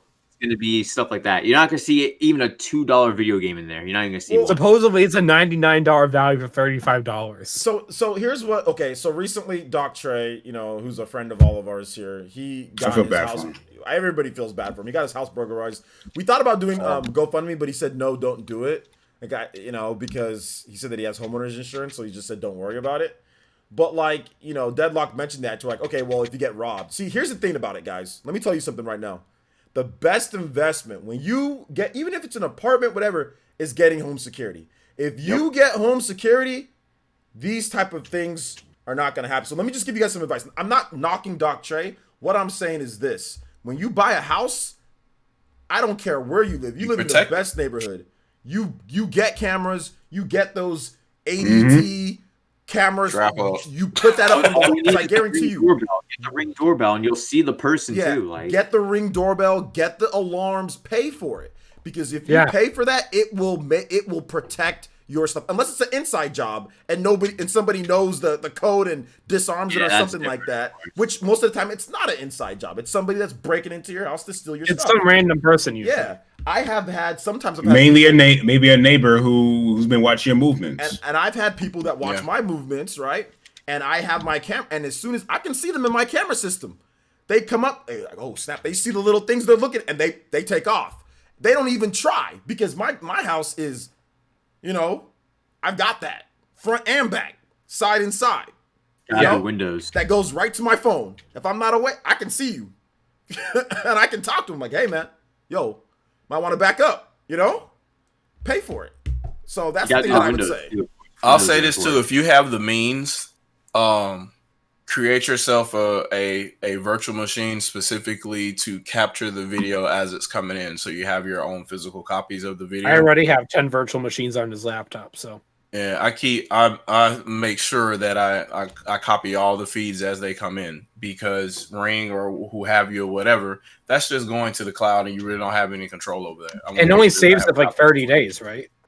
You can subscribe to keep it as long as you want, but after a certain amount of time, like after a year or so, they purge them. But I guess it depends on how much you pay. If you don't pay enough ahead of time, then they'll purge it after 30 or 60 days. I mean, after a year, though, you probably won't need any footage from a year ago. I keep everything. I put everything on a freaking You don't need any footage for that long anyway. You're just looking to see like if something happens to who's there at that point. And usually if you need footage for an investigation, it's usually pretty fast after it happened. Yeah, exactly. Yeah. So you wouldn't need to go back too far anyway. So yeah, guys, like I said, shout outs to, big love to Trey. I mean, he's feeling like he lost everything, all of his video games. Like that's his terrible, whole collection over that's awesome. That's terrible. 30 years or whatever, 30, 40 years of collecting, or 30 years of collecting his NES. And the cops aren't going to help. That's the thing. Oh yeah, and video games don't have insurance usually. You just put it under your home insurance and say what's what I had in this room or whatever. Property, that's what it is. I got all my stuff jacked when I was in college. All my GameCube games, all my PS2 games. everything got doesn't jacked, feel good. and I didn't have the insurance that they offer because the insurance was $100 a month. So I was like, oh, that's too much for a college student, right? That's too much for me. I'm just gonna be careful. Nope, I got everything jacked, and I was just like, oh my god, I got like most of my a ton of my PS3 games jacked. I got my 360 jacked. Luckily I did take a lot of my Wii and my PS3 games and my Wii and my PS3, but they took all my sunglasses. I used to work at a sunglass place. They took all my nice Prada and Versace. I had a bunch of really nice sunglasses. They took all that, dude. I felt horrible. So I know how it feels. So I'm trying to help you guys out when it comes to you guys' stuff. You know, get that security system. You know, do what you can to safeguard your stuff. You know. So, absolutely. Yeah. That's a great advice. Yeah. So all right, guys. I think we're gonna go ahead and wrap it up here. It's pretty late in the East Coast. So it's 1:30. Yeah, we're gonna go ahead and do some outros. It's pretty early for me. I bet, Big Z. I get to bed like at 4 a.m. So. Big Z, where can they find you at, man? You can find me on Twitter at Zildjian65YT and then just on YouTube, Zildjian65. I haven't been really making content. I'm kind of getting back to it. Keyword is kind of. Kind of. It's all good. But yeah, we'll definitely have you on at another point. Shadow Fox, where can they find you at, man? You can find me on Twitter at ShadowFoxRK. That beginning and end, and you can also find me on YouTube, Shadow Fox Infinite. I'll update my channel whenever I update it. You'll see it. All right, sounds good. VC, you getting your links ready? You good? Oh yeah. I just got the link. It takes a second. Yeah, I know. That's why I wanted to wait a little bit. But if you got it, go ahead. Where can they find you at, VC? You can find me at youtube.com/VCIPZ. We're actually about to hit 1,150 subs, 5 away. Check the channel out if you like video game reviews, music, live streams, all that kind of fun stuff. And if you like funny hot takes, because I was going off tonight. I was going off tonight. Man, I know I was. It is tough getting. It is tough getting 1,000 subscribers. It's not easy for everyone. Yes. It's not easy getting it. I've been stagnated at 1,100 for a while now. Yeah, it's tough. Yeah, so. It's all about just constantly just pushing out the content and constantly just doing things that like the algorithm can sometimes catch. For example, there's Gen 5 music that's been popular on YouTube, and I made my own little montage, and that's been going up. I would like to see, though, VC, real quick, I would like to see more on, like, the pop culture stuff on your channel. I want to do that. A little bit more about, like kind of like TMZ trashy type of content. Like, I would kind of like to see a little bit more of that on the channel. You see, that's that kind of style. What I want. Hot takes on something trashy from Twitter, like 3-minute videos, like something trashy, quick take. What's wrong series where I just talk about what's wrong with stuff. I talked about what's wrong with K-pop, what's wrong. You got to clickbait it though. You got to put them in the name. You got to put Cardi B or you got to put Jay, like that take on Jay Cutler. I got to make the thumbnails a little bit better. Thumbnail, like something like that. Like put that trashy, that trashy take. Heck, you can clickbait Susie Lou right now for all we know. The clickbait her. Dude, you put her in the title, you getting all sorts of clicks. So and see, I'm thinking about trying to go with that from. Not even other videos. I've been following Susie Lou for a year and a half. This is new to people for some reason, and it's sickening to me. I don't want to talk about her too much. I ain't trying to get her forehead to copyright strike this whole thing right here. So I don't want her and her forehead to copyright strike everything here. But I'm telling you right now, Susie Lou, don't copyright strike me. Seriously, don't even try that. But I'm just saying, like I ain't trying to get into all that. Abaddon. But yeah, definitely. But make sure you guys check out VC. Abaddon, where can they find you at, man?